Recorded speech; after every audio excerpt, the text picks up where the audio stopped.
It's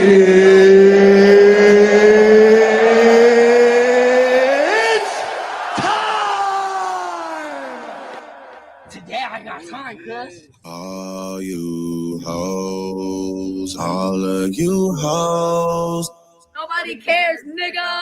We do not care. Beat your ass and hide the Bible if God watching. I know MMA. Maybach music. Look, he fucking nutted on my fucking leg. You go to hell, bitch. He nutted on my leg. Oh my God! Did you see what Keith did?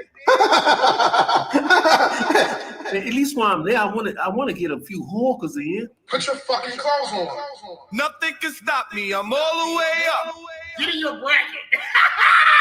Sensational. Sensational.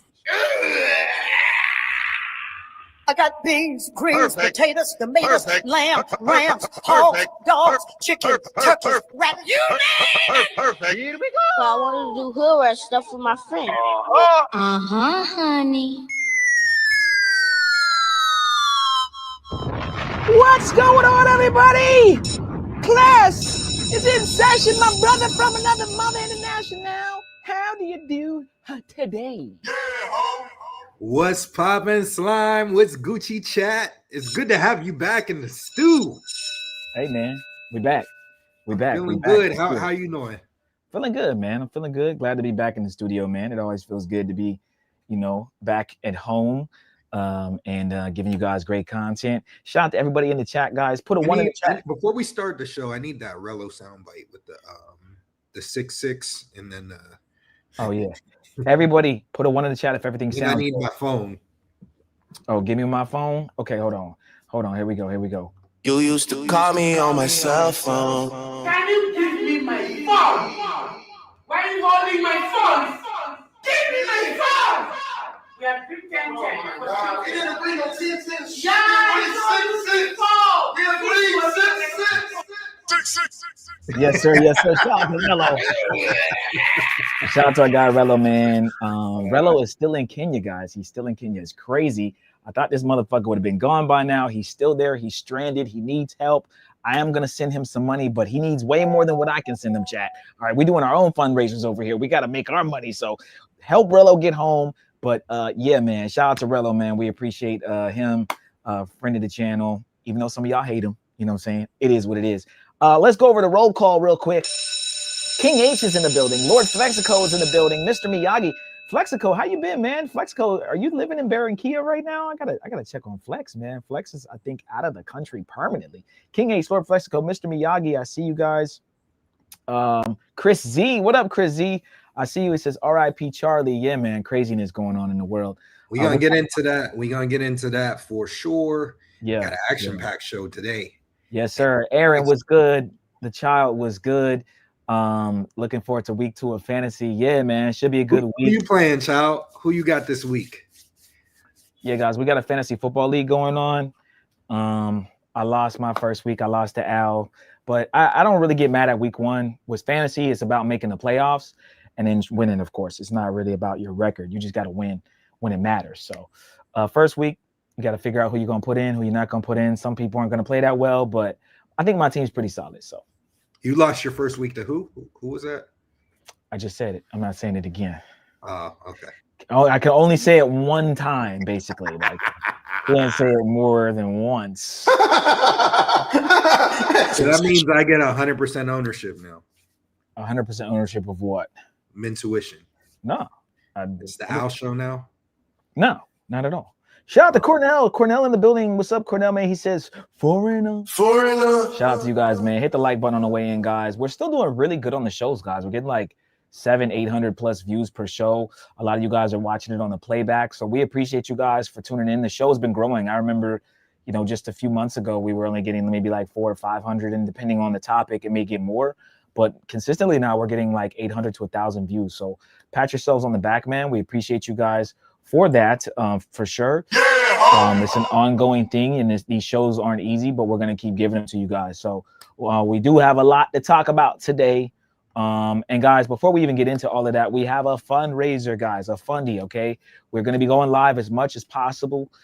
pretty much every week, at least 2, 3, 4 times a week plus. We're going to try to do as many shows as possible. And if we don't do these shows with me and Al, which we're going to try to do a bunch of them, but if we don't, you know, Al will go live in CTG, I'll go live wherever I am in Miami, and we're going to promote, because we do want to hit up different cities for you guys and different countries depending on how much you guys send in. So if you guys look below our last show, we raised $40. Shout out to everybody who donated. We got $40 raised so far. We have a $1,000, $2,000, or $4,000 goal. Now again, guys, the goal is basically we're giving it a month to get to however much we can get. So if we get to 1,000, great. If we get to 4,000, even more great. But we're trying to get between $1,000 to $4,000 within the next month, and then we're gonna travel for you guys and give you guys some more new content of different cities that we've never been to. Okay, so send in your Cash Apps. All right, hit the Cash App, hit the PayPal, hit the Cash App, hit the PayPal. The Cash App is on the top right hand side of the screen, guys, above Al's video box there. You can scan your QR code or type in $Mintuition, or you can send in the PayPals, of course. Hit the PayPal. Or you can send in Super Chats. We take Super Chats as well. Just remember, YouTube takes 30%. Okay, so we'll jump into the housekeeping, and then we'll jump to the show. Al, did you have anything before I? No, I'm putting this in the Discord now. Okay, cool. All right, guys, let's just jump into the housekeeping real quick, and then we'll jump right into the show. We got Flyboy. The Flyboy Way is coming on. Bang, bang. All right, we got our guy Flyboy. We're going to do a Cali recap with him. We're going to talk about, you know, the Scopolamine Queen incident. Scopolamine. AKA what, chat? The devil's breath. All right, so we got a great show for you guys today, and maybe even tomorrow we might have Check in Effect and Flyboy, okay, together. We might do like some crazy shit tomorrow. We don't know. We're gonna try, guys. We're always working over here, bro. We're the hardest working channel in the travel space, really on YouTube, I'd say, man, but definitely in the travel space. I don't really see anybody putting in that work ethic like me and Al. We really are working. Al was working real hard this past weekend. You know, we're just trying to like I said, get you guys with some really dope ass content. And, you know, like I said, I don't care if 1,000 people watch, 200 people watch, 1 person watches. As long as we can reach out to you guys and give you guys some dope ass content, that's what we're going to continue to do. Okay.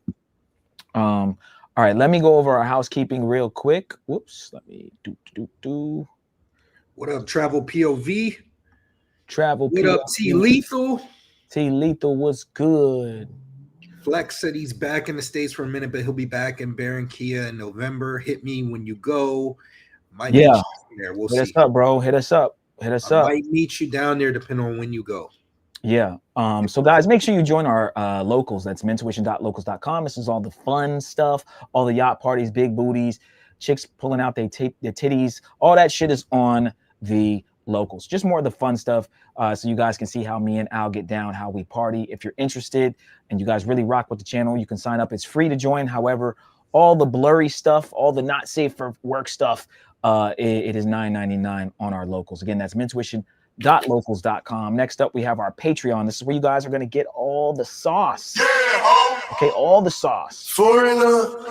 This is where we give all, you know, put all our breakdowns on, all the breakdowns of different clubs, strip clubs, where to go, our B&Bs.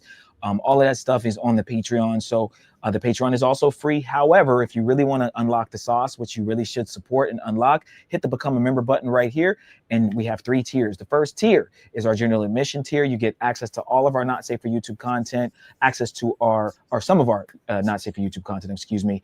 You get access to all of our full uncensored travel guides, exclusive behind the scenes footage, exclusive access to our private community, Patreon exclusive content, and special Discord access. Next up, we have our VIP tier. You get access to all of our Not Safe for YouTube content, priority chats on YouTube, access to our members-only live streams, a list of over 1,000 remote jobs, 1 free consultation question answer per month on Patreon direct message, 20% off of consultations, 10% off the merch, and even more special Discord access. And last but not least, spin the check and get it right back. Shout out to all of our All Access Pass members. We appreciate you guys so much. We just had a new All Access Pass member upgrade their membership recently. Shout out to you, man. And we reached out to you. So hit us back up and we'll get you started with the consultation. But at at this tier, guys, this is pretty much the you know, the God tier, right? This is just everything, all access, backstage pass, all of that type of shit, right? You get 1 free consultation per month, up to 1 hour, 25% off of additional consultations throughout the month, access to a list of over 11,000 remote jobs, access to our personal cell phone numbers, free exclusive member-only meetups, VIP access to discounts on our merch, yacht parties, and other events. Guys, I'm telling you, for the value, you do want to sign up for the VIP tier. Even if you know, sign up for a few months, it really is worth it if you plan on hitting up, you know, Colombia, Brazil, parts of Brazil, Sao Paulo, Salvador Bahia, Rio de Janeiro, Medellin, Cartagena, Cali, Colombia. We can give you guys a lot of game, okay? Make sure you sign up, okay? You should have booked a consultation. You ain't had a game. Also, guys, sign up for our Facebook. Our Facebook link is in the description below the YouTube box. You can also sign up for our Discord. That's mentuitiondiscord.net. Okay, it's free to join our Discord. It's basically just an online community where you guys can chat behind the scenes about football, fantasy, your travel plans, the chica that you were smashing last night, whatever it is. You know what I'm saying? Discord is dope. Make sure you guys join. And then last but not least, join the Mentuition Mafia. That is our YouTube membership, okay? Our YouTube membership is only $3.99. And if everything else I'm explaining to you is too expensive, then join the Mentuition Mafia, the YouTube membership, and that would help us out again a lot, because it just helps us with our day-to-day bills and things that we have to pay for to keep the channel running. All right. Okay, man. To stop the show, we got a cash app from our guy, the child. Shout out. Do we have? If we don't have a page for him, we gotta make one for the child. But in the meantime, we'll play this one. Money work. El mundo quiere dinero. Money work. Se arregla con dinero. Money work. Si me quiero educar, dormir en algún lugar, un lugar para trabajar. Shout out to the child, man. Appreciate it, man. Let me bring this down and bring that up. Whoop, there we go. My bad, Al. Shout out to the child for sending in that $10 cash app. He said for overseas. Thank you, man. Hold on, where's my air horn? We got to do an air horn for that, man. We appreciate you, bro. Thank you so much, man. So I'm going to update this number, guys. We have $50 raised so far. And yeah, guys, this particular fundraiser is a fundraiser we're doing over a 4-week period of time. We're trying to raise at least $1,000. And then we are going to hit up 2 new cities that you guys have never seen us at before, that there's no real game on, no sauce, no breakdowns, no live streams. And we're gonna give you guys some dope content. If we get to 2,000, you guys can read below. We basically have everything listed below, what we'll do for each level that we hit. Okay, and we're gonna bring y'all content from CTG. We're gonna bring y'all a new guide. The 103, we've done 101, 102. Next will be 103 CTG. We're gonna break down all the best places to go, what it's like now. Yeah, where the best places to go, what the which, like, if it's your first time, the best things to do. And we're going to focus on things more so as well in this guide that's going to be different than the other one, for more so people that are here longer term. It's going to be geared towards being outside the wall city, outside Central, and what you can do to have fun, stay safe, all of that stuff. Yeah. So just real quick, guys, before we start the show, yeah, what we want to focus on when we get to like 103, 104, Medellin, 101, 102, 103, 104, Cartagena, Brazil, whatever it is we're doing, Thailand. Once you get to like 103, 104, right, you're advanced now. Like, it's, you don't need to be in the soy 6. You don't need to be what we say about, yeah, you know, soy 6 wherever, right? But we want you guys to graduate, right? We want you guys, as we're in class, right? We want you to, I'm not saying, you know, you stop fucking with the hoes, okay? Because there's a lot of hoes, all right? I want some hawkers. All I'm saying is that, you know, there's, as you travel, certain things get old and repetitive. Okay, I've been to this place, I've been to the clock tower, I've been to Delirium 100 times. what else is there to do, right? We know where the hoes are at, where the regular girls at, or where's the hoes outside of the wall? Where are the strip clubs that the locals go to? What? Because these are the main, right? So we're gonna give you guys like more game and more sauce that other people just aren't going about.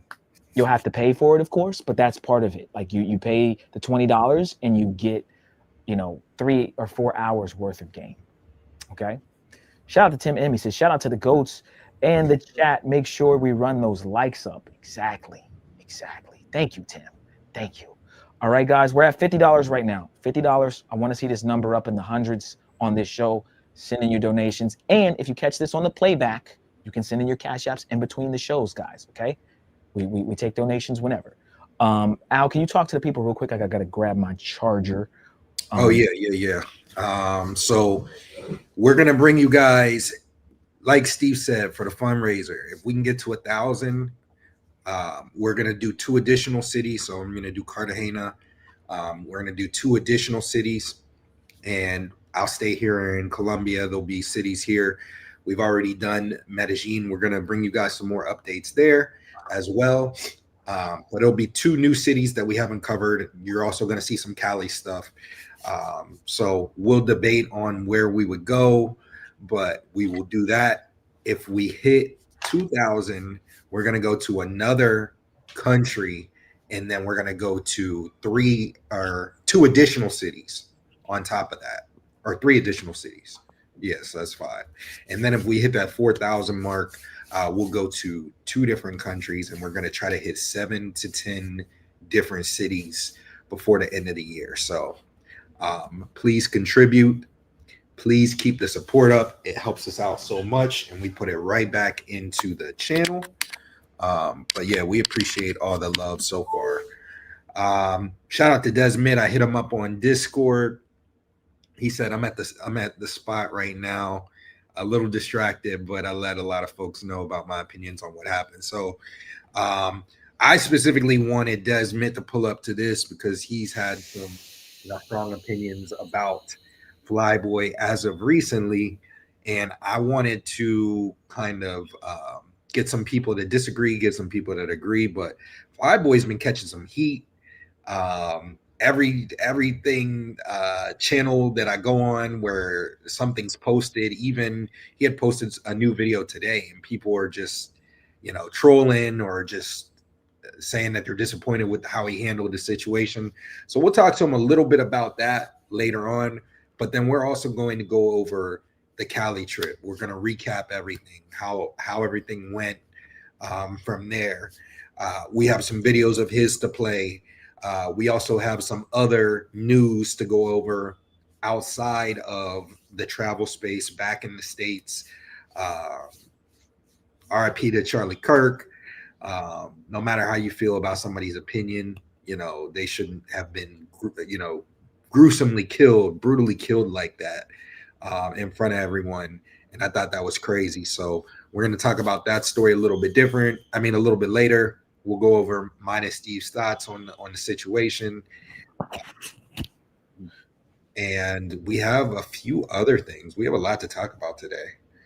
Yeah. So what do we want to jump into that stuff first? What do you want to jump into first, Al? We can start off with Charlie Kirk if you want. Charlie Kirk. Okay. Yeah, man. So unfortunately, man, Charlie Kirk, as you guys, I don't even need to do breaking news. There's been breaking news all over the place. Charlie Kirk,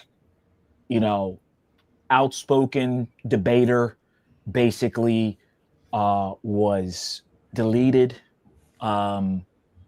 during a one of his rallies and or what do they call them, like debates at the University of Utah, and he was basically taken out by one of the former students that used to go to the school. Very sad thing, man. My opinion on it specifically is, even though he had a lot of things that he was saying that a lot of people didn't agree with, he said a lot of stuff about blacks and I grew up around people like him, bro. White boys that like just say mean, hurtful things to try to stir up and rage bait you. I don't think anybody deserves to, especially when they're not spewing, ideologies of death or deletion, I'll say, towards other races. He had a lot of things to say that I didn't agree with, but he wasn't like, kill all, or delete all N-words, or like, I never heard him say anything like super wild or radical. He just would go in front of colleges and debate, and, and he had strong opinions. Should you be deleted for that? I don't believe so. And the way he got, that was gruesome, what happened to him, man. And there's different angles that you can see. Some are close up, some are far away. Obviously, we can't play them on this show, but, it was unfortunate. And in my opinion, I would never want something like that to happen to anybody just because they go out and go in front of college students and debate, even if they've said negative things about black people, white people, or he's white, but Chinese people, Mexicans, whoever he talks about. I don't think he deserved that. We saw a man who had children. I think he has a 1-year-old son, leave a wife and 2 kids behind, and he never could have anticipated what was going to happen to him. So unfortunate situation. It's definitely going to change the way people do debates and do these public speeches and things. I would suggest, me and Al were talking about it, that they just do these things indoors and just keep it limited to however many seats there are, so that they can't set up outside on some sort of roof and snipe you from some far distance. Even the president, nobody should be doing anything outside. There's just too many things that can go wrong. But and there's stuff that go on the inside too, but outside is just more uncontrolled. So those are my first initial thoughts on it. Al, what do you think about the whole situation? My thoughts were, I have a question for you. You said there were some things that you disagreed with that he said. What did you disagree with that he said? I've seen clips now that he's been deleted that people were putting up where he's, saying things like calling Asian people racial slurs, calling black people moronic. He said something like, I wouldn't trust a African-American pilot. Yeah. Just certain things where it's like, you could battle him with logic on those. Like if you say, well, if a black pilot was flying your plane, he's like, I wouldn't trust it. I'm like, he's a man. He went to the same school as the white pilot. He had to pass all the same certifications. Why? Because he's black, would he not be competent enough to fly the plane? Right? Mm-hmm. Is it because of skin? Right? There were certain things where I don't agree with what he says. And like I said, it just seems very rage baity. He's trying to get a clip. We're in the age, he's younger. He was 31. I can say was past tense. He was 31 when he got deleted. He's 6 or 7 years younger than us.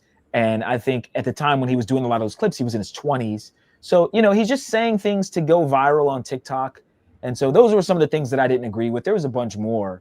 But again, should you be deleted, assassinated because of views on blacks or Asians or whatever? Broad daylight, just deleted like that? No, man. I just think that was gruesome, bro. It was a messed up thing. Shout out to Tim M. He said that happened in front of his kids. I did not realize that. That makes it even worse. Like that's crazy. Yeah. And then all the people talking stuff afterwards, like making fun of it. The same thing when Kevin Samuels got, died. It was the same situation. People laughing. I don't get it. Even if you don't like him, What I'll say is this about it. I'll actually give my opinion. I'm putting a clip in the private chat. I wanted to play this. A lot of the people were saying that he was racist and all of that stuff. I did see that pilot clip today. I'd never seen that one before. I didn't really follow him that much. Mm-hmm. I'll give my opinion. I want to play this real quick. Okay. I'll pull it up. Here we go. Thank you. What a gift so from God. much. Yeah. That is. Thank you. What a gift so from God. much. Yeah. She truly is. She is the biggest blessing. Something that kind of has me like on the fence of whether or not I go kind of like full blown more like conservative or moderate is just seeing how Give it up. That is a gift from the Lord, everybody. That is just beautiful. I see that, we're starting to save a lot of money from things such as like Doge. But do you think that some of that money should go back to maybe like reforming the way that welfare is done to help poor families who do want to kind of pursue that American dream? Great question. The number one objective of any social welfare program should be, how do we keep the family together and put dads back in the family? Unfortunately, in the Black community, dads are the most absent of any community. About 2/3 of all Black youth will be raised without a stable father around. And I know it's crazy, right? And that little precious angel of yours deserves to have a father around. And unfortunately, as we've removed dads from families, government has come in and has taken the place. So some people need help and they need social assistance. All of that should be about incentivizing the dad staying around, not the dad leaving. The Democrat Party does not talk about dads at all. The Republican Party, we are talking about how men need to be men again, in the home, take responsibility, provide for your family, and with strong families comes smaller government and a better country. How are you? What a beautiful. Okay. So I actually sent that to one of my friends. He was saying that he was racist. He might have said some rage baity things. I think some of the people, like I said, I didn't really follow him before this, but I had seen some of his content just because it hits the algo. So I didn't really have, a crazy opinion on him, but the clips I saw out of a lot of the more so red pill talking points, people that do it, he was one of the more based people. You look at people like Myron, I think that, he's intentionally trying to rage bait. Like, he went to a college campus the other day. He was like, blacks are crooks. The T in the LGBT shouldn't get guns and they should be in asylums. He's just saying like crazy stuff just to rage bait. And there's people like Nick Fuentes that do the same thing, and all these other people, Sneeko, they're trying to do things to kind of rage bait. He was more so, I'm just going to debate a lot of the things. I think the first clip that I saw of him, he was debating about Michael Jordan versus LeBron James. And then I think that's the first time I had really like saw him or heard him, because I didn't really follow him much. But I've seen him here and there. I didn't really necessarily think that he was racist based off of the things that he was saying. I think that, when certain people comment on our community, other people get pissed no matter how they say things. So I don't really think what he was saying was necessarily racist, except for like the pilot thing. And I think that that's kind of rage baity too. I don't even think he necessarily believes it. He might just be doing that to troll. But the other stuff was pretty. I mean, he's talking about the violence in Chicago and how that needs to change and just things like that. I didn't really see anything crazy. But either way, like, to get brutally murdered in front of your kids and your wife and all of that stuff, a huge crowd, I think that that's crazy. And somebody said about the Second Amendment. He also said people dying by gun violence every year will keep the Second Amendment alive. I think the in America especially, it's important to be able to buy guns, because everybody has guns in America. In countries like Colombia or a lot of other countries, it's incredibly difficult to get a gun as a regular person. In America, regular people have guns. Everybody has guns. And they're incredibly easy to get. When I went to go get my gun, that shit took like 20 minutes, and it's like going into the grocery store buying groceries. Like, they do a quick background check. I was in and out. I just had to sign some paperwork, and it was quick. So it's a lot different in America, and I think that, if they in the cities like New York City, the LAs, you saw what happened to Tory Lanez. The gun laws are just crazy strict there. And it's, I mean, you can't even really protect yourself or your family. So I enjoy having the ability to be able to protect yourself against, you know, the bad guys, the people that are going to have guns regardless. That's you definitely need that. So I'm cool with that. But on gun violence, keeping the amendment alive, I don't know, man. That the gun violence in America is just crazy, and I wish that there was a way to kind of stop it, and there's not really a way to stop it. If he said that, you know, that's what keeps the Second Amendment alive, that's his opinion. But I don't understand that point, more say. But yeah. And I was living in Florida too, and in Georgia, huge gun states. I'm a conservative too, by the way, but I don't think he was an advocate for Black Americans. I mean, how many Black Americans do you know that are advocate for other cultures, whites? And I mean, he's not an advocate. You're going to advocate for he's your... not an advocate for these people, but you don't deserve to be shot. You know what I mean? Like, my whole thing is the way he got deleted and how it happened and why it happened. Yeah. Problem. I don't agree with a lot of his stuff. And I'll research more of his stuff to see what I do and do not agree with. But it's just in front of that many people, in front of his kids, just because of words. And he's not really spewing hateful, death to Blacks, death. Like, there are radical, like, racists who do not give a crap what happens to Black people. And they say it publicly. And I just don't think he was that guy. I don't. I'm just being honest. So for that reason, I can't, I would never cheer of anyone's death really anyway, but I'm just, it just, the cheering of his death, the insensitive comments, I just think it's distasteful. Yeah. No, I agree 100%. But yeah, I mean, and white people do commit crimes against white people. We're not glossing over all that. However, per capita, some of the stuff that he was saying, it applies per capita, right? There's no reason in Chicago for 50 to 100 people being murdered every weekend or whatever the crazy statistics are to be happening, right? Yes, it happens. There's more white people. There's going to be, you know, white on white violence too, and a lot of news outlets don't really talk about those things.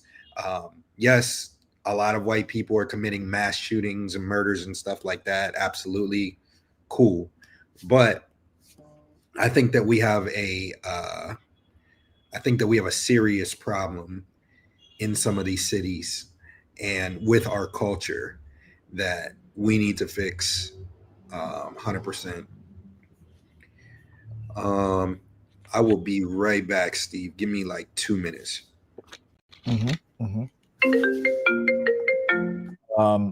Okay, so Al's got something to do real quick, guys. So yeah, just to wrap up the whole Charlie Kirk thing, again, don't agree with everything he says.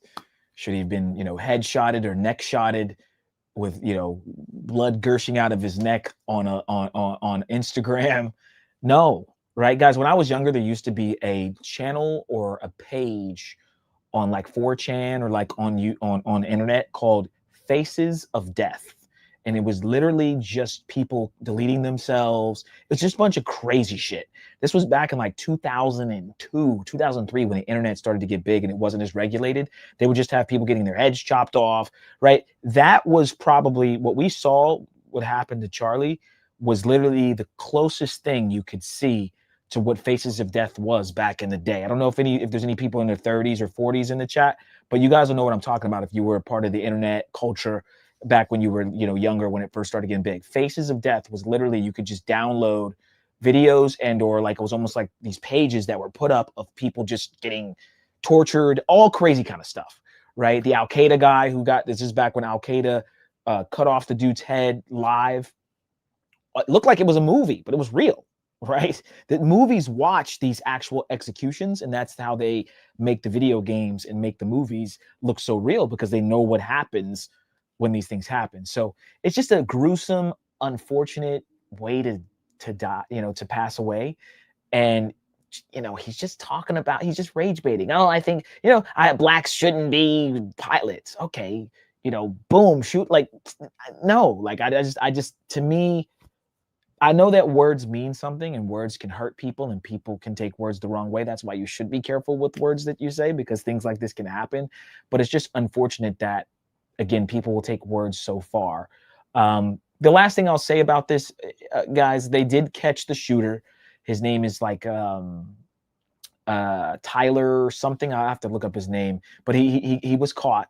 Okay, his dad turned him in, and he was a Charlie Kirk hater, and he voiced his opinion very proudly online that something was going to happen to Charlie, and they started posting stuff on about this guy on 4chan, and he was a gun guy, right? He loved shooting guns. He liked snipers and long range. So it's no wonder it was a perfect shot, because this kid, 22 years old, has been probably shooting guns since he was 13 or 14 years old. So he knew what he was doing. He knew how to shoot. He knew where he was shooting. He knew what was gonna, he was gonna die. He knew what, he was a professional, I wouldn't say professional, but semi-professional kid who's been shooting probably for 10 years. And so it's just unfortunate that these kind of things happen. And my solution to this is, there's a bunch of things. One, watch what you say, because you never know how certain people will take it. Two, if you're going to say some wild shit, you better have security, bulletproof vest, and don't do events outside. Do them all indoors. They could have easily had that debate in an auditorium inside of Utah and just rented it out, and no one would have been able to set up any sort of, maybe someone can get a weapon in there, but it would have been difficult to set up that kind of shot. And then lastly, you learn more about how people are in these situations, guys. People are insensitive. And if you say something about their race or their culture, they don't care if you die or how you die. Again, I said it earlier, Kevin Samuels, okay? He was big on upping black men. Also, I would say he was big on upping black women. People would say he put black women down, but he was just trying to get them to higher their standards, not wear a bunch of weave, not be all big and fat, go to the gym. He was trying to uplift them, but he was being more hard on black women. And when he passed away, you saw a bunch of women, ha, ha, ha, ha, yeah, good for, ha, you're dead now. Again, I'm telling you guys this, and I'm being honest. It takes a certain kind of person to, when someone dies that really didn't really affect them or do anything to them personally, to type or cheer the death of somebody. It's a different kind of person that does that. That's all I'm gonna say. In the way I live and my moralities, I'm not, unless the person was going around deleting people, like we have a mass shooter in Colorado that got caught, that was shooting up a high school, I think, or something like that. That's when you got to get put down, because you're actually taking lives or trying to take lives. If you're just talking and you're not talking about deleting people or hurting people, is it, do I like you? No, I don't like you. I don't like racists. I don't like KKK members. But should they all get blasted in the head? I don't think so, right? And do I want them to? No. So that's just me, guys. Again, this is my opinion. So guys, we are going to have Flyboy. We'll move on here. We're going to have Flyboy come up here in about 20 or 30 minutes. We're going to do an interview with him. Guys, Flyboy, okay, he went on a date with the Scapolamine queen. Scopolamine, the devil's breath. Okay, he took out one of the infamous, I think it was the infamous Scapolamine queen, or one of them, that has been drugging probably hundreds of dudes. Okay, we're going to talk about a bunch of other topics too. We're going to talk about our Cali trip. We're going to talk about rizzing women overseas. But recently, Flyboy has caught some flack on YouTube with a lot of his supporters because he didn't turn in the Scapolamine queen. Okay, Obi-Land, the guy who kind of catches these women, was like, "Hey, Flyboy, she's right here. Can you give us her contact? Can we'll fly to Cali right now and get her arrested." Right. So we'll go over a little more when Flyboy comes on. But essentially, Flyboy did not drop her location. He didn't turn her in. And a lot of passport bros are pissed off. Okay, they are fucking pissed. Hold on, chat. I'll take a little bit of water here. So we're gonna have him come on and talk about Cali, his trip, the experience. We'll go over our live streams and everything. Again, guys, if you're just coming in, hit the like button. And okay, we have a fundraiser, guys. We're only at $50. This is the second show. I want to see this number go over 100, guys. Okay, where is it? Right here. We're at $50, guys. All right. Send in your Cash Apps, send in your Super Chats, PayPals, whatever it is, and we will read them. Let's go over a couple of these people. Tim M says Flyboy was playing a dangerous game. 916 Hella says peace to Flyboy. Carter 4 in the building. Shout out to Carter 4. Yeah, the last time I seen the masses laughing at death, R.I.P. Kevin Samuels. It's crazy how some people are celebrating. Yeah, exactly. You know what I mean? Again, I don't like racist people either, but I don't also want them to get blasted in the head live on the internet with blood literally oozing out of the dude's neck. Guys, that was a real death. In real, you know, some people are just like insensitive. That's something that you got to kind of get out of your head. You're not supposed to see that. You're not supposed to see people get shot in the head or the neck. You know, I know it seems like it's AI, or some of you guys are like, well, I wasn't in front of it. I'm telling you, once you see it, you can't unsee it, right? Faces of Death. That was a website, you know, when you're younger, you're like, I want to see it, but then you're like, maybe I shouldn't. You know, what the fuck am I watching this for? That's what it was. It was just a gruesome way to die. It's unfortunate, man. Not cool at all. Charlie Kirk was a white supremacist. Well, I think there's levels to white supremacy, Alan. There are white supremacists that are radicals who are, you know, death to N-words. I wish all you NIGGs, they're going to churches, black churches, bombs, that kind of stuff. They're for that, right? Was Charlie Kirk for that? I don't think so. I think if Charlie Kirk were really for that, we wouldn't have had that video where that black woman came up. He'd have been like, who's this black chick? Get her off my, you know what I mean? You could tell the ones that are cool with black people and the ones that you know are critical of black people. So was he a white supremacist?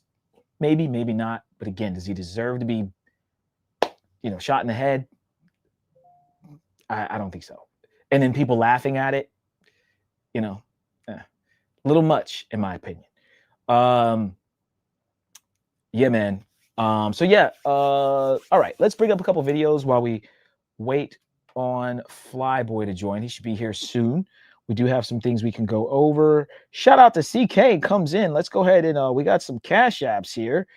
Oh, CBB comes in with a hold on, guys. We gotta stop the show real quick, guys. We got 2 big donations.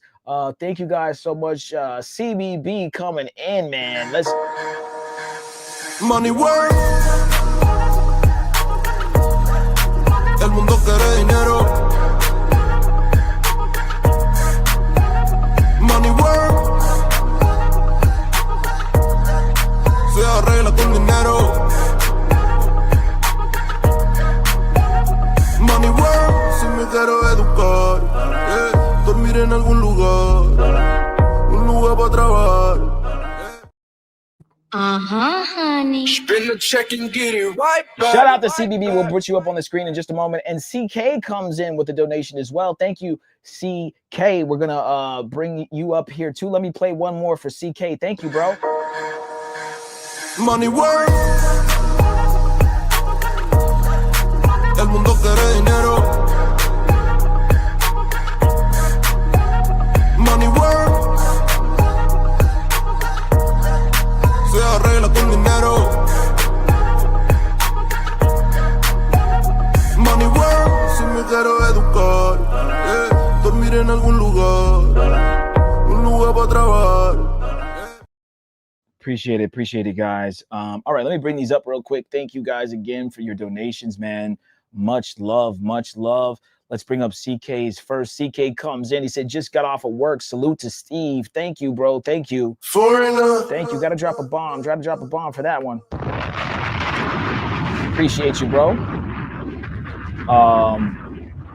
And this other one, I got to bring up my guy here. Shout out to CBB. Let me resend it to my MacBook here. MacBook's acting up here. There we go. Shout out to CBB. Comes in with the big boy. I'm gonna drop the bomb on this one. Boom!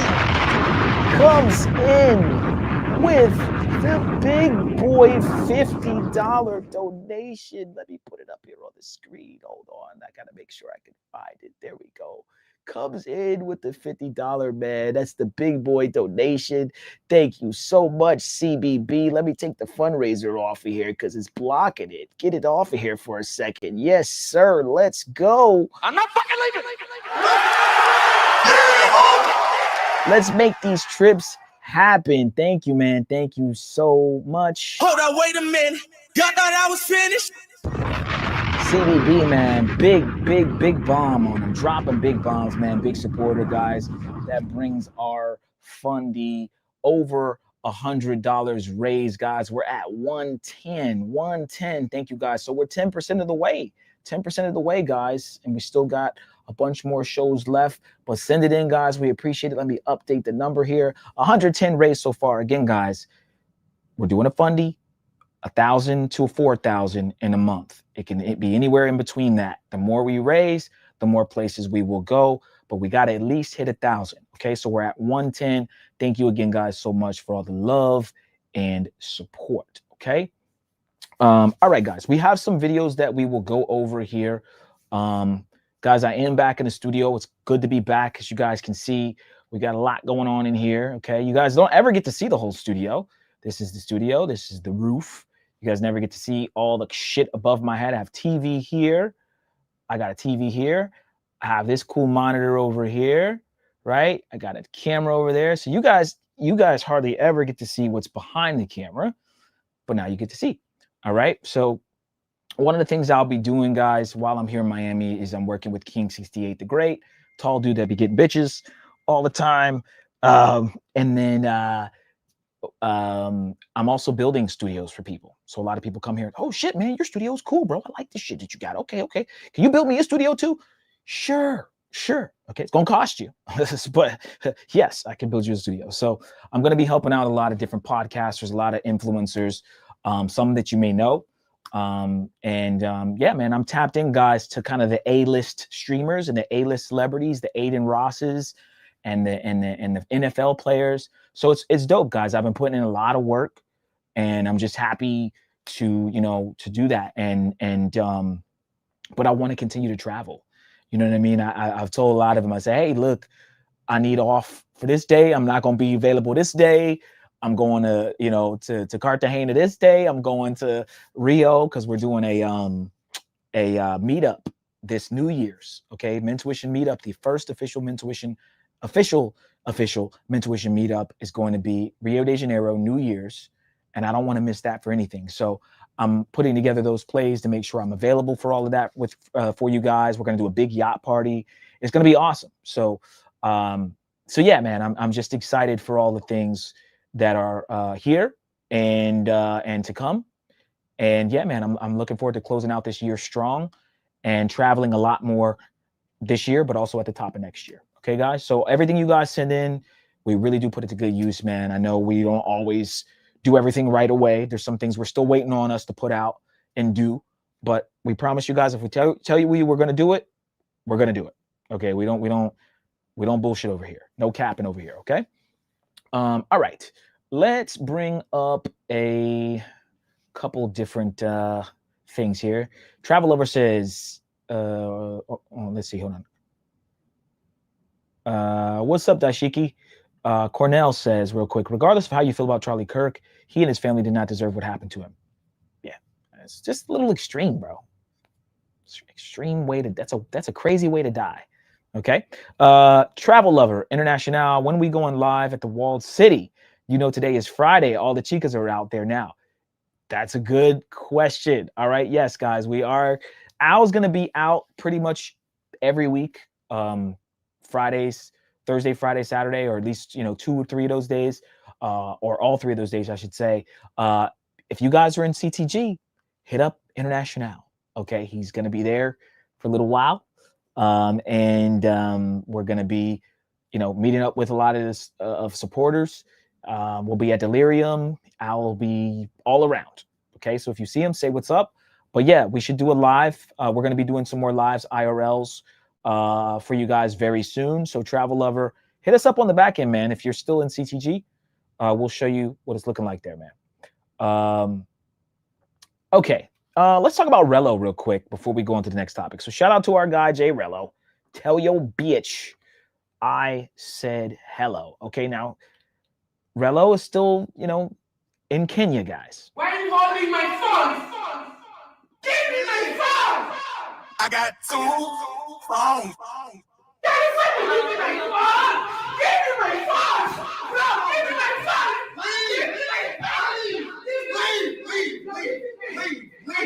Leave now!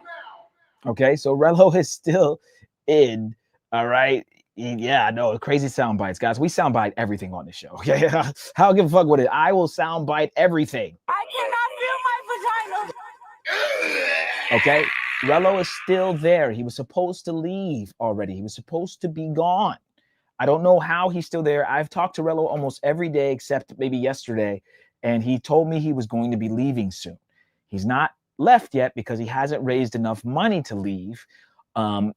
This traveling on a budget, traveling on fundraiser stuff can cause issues if you're relying on your subs to get from point A to point B. See, what we're doing is we're fundraising before, so we have enough money to be able to get there and get back. Rello kind of does this thing sometimes where it's like, look, we gonna get the ticket first. I'll go. He kind of does this fundy and then go and then fundy while I'm there to get back. And then it's a little bit, it makes it a lot more difficult to do your trips. And he needs to get out of Kenya. I think that the Kenyan people are sort of fed up. One of the good things is I do see on Rello's story. Well, let's pull up his story here. I do see on his story that, okay, let me see, is Flyboy's here yet? Is Flyboy here? No, Flyboy's not here yet. Okay, he'll probably pull up in like 10 minutes. I want to make sure I don't miss that. Now, Rello, from what I see, let's see here. Am I Rello, J Rello? Let me see if I have him on this. Here we go. Freshest. Okay. I got to sign in my, hold on, chat. I'm going to have to sign out of this account and go to my other account to look at Rello's story. But I want to bring it up because Rello still there. Okay. Still there.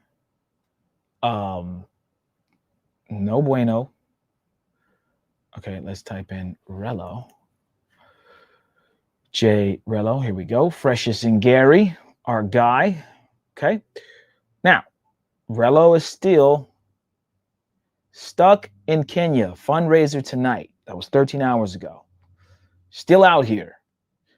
Okay. He's still there. All right. Still there, Chad. I don't know what's going on.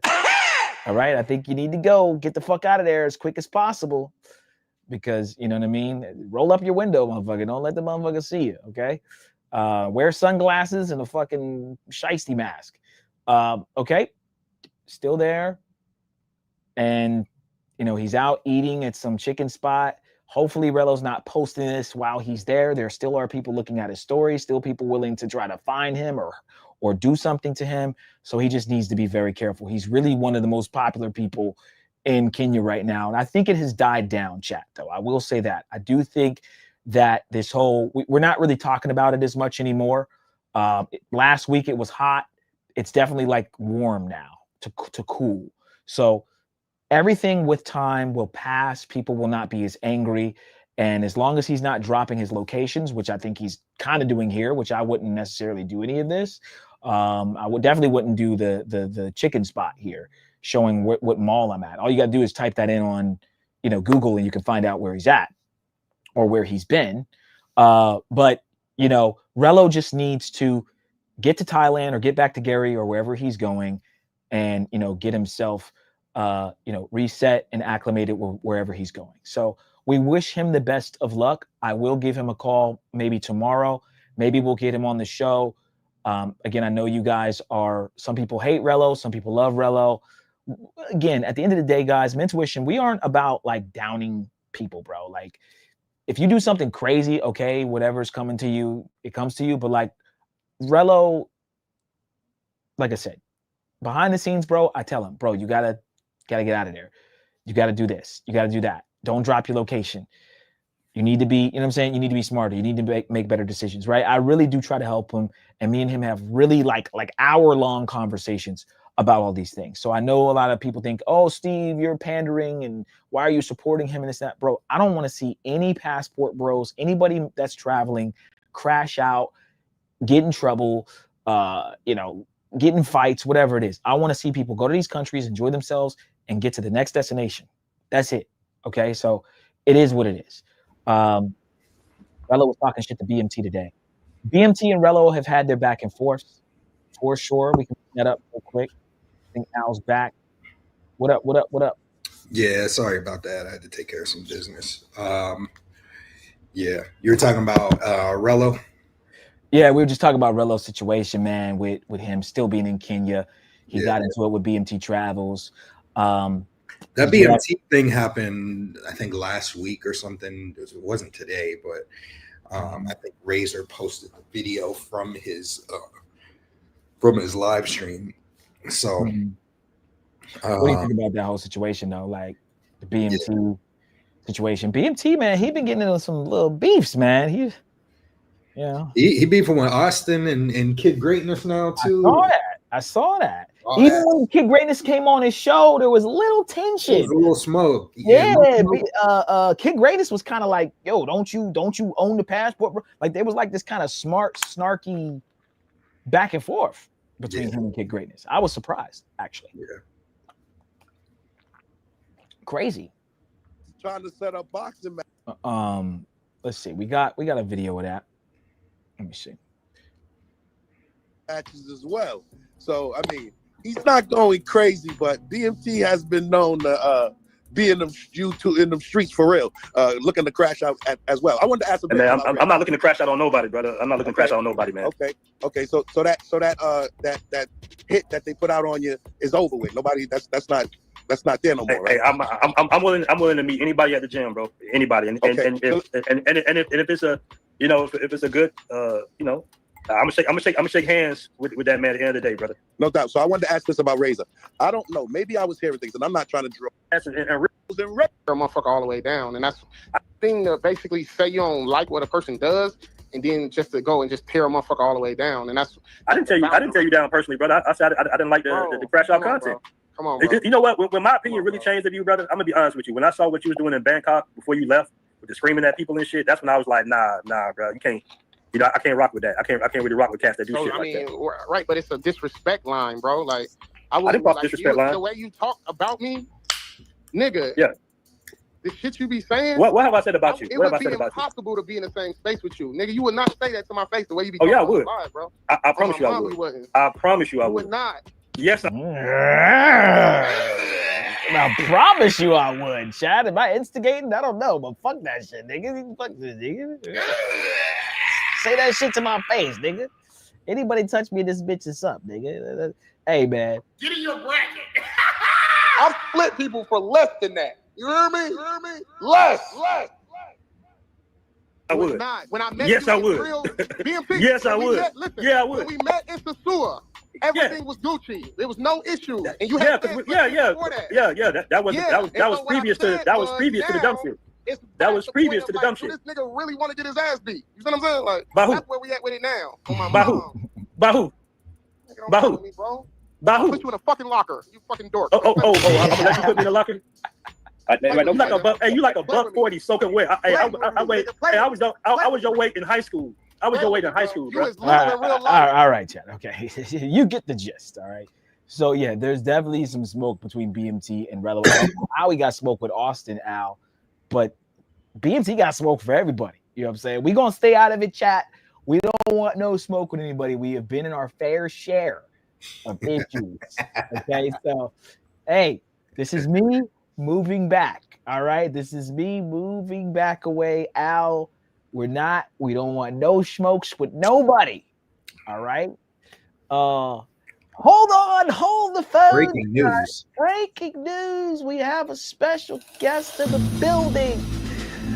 The man, the myth, the legend. Okay. Flyboy Way is here.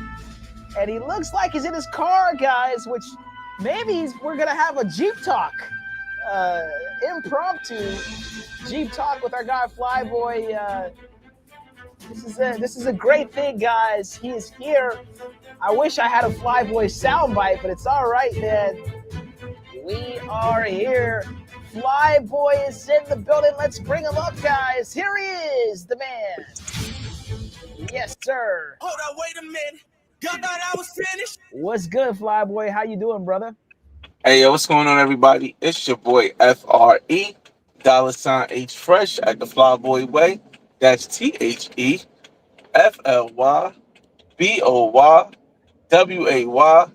Don't ask why, just check out the channel. What's going on, fellas? Hey, man, we're You chilling, living, man. bro? How you, man? Man, you guys know, like, doing dad duties last minute. My daughter called me and said she needed a ride from getting her hair done back to the house. So I had to get up out and take it to the house. But I figured, me, I like to be on time.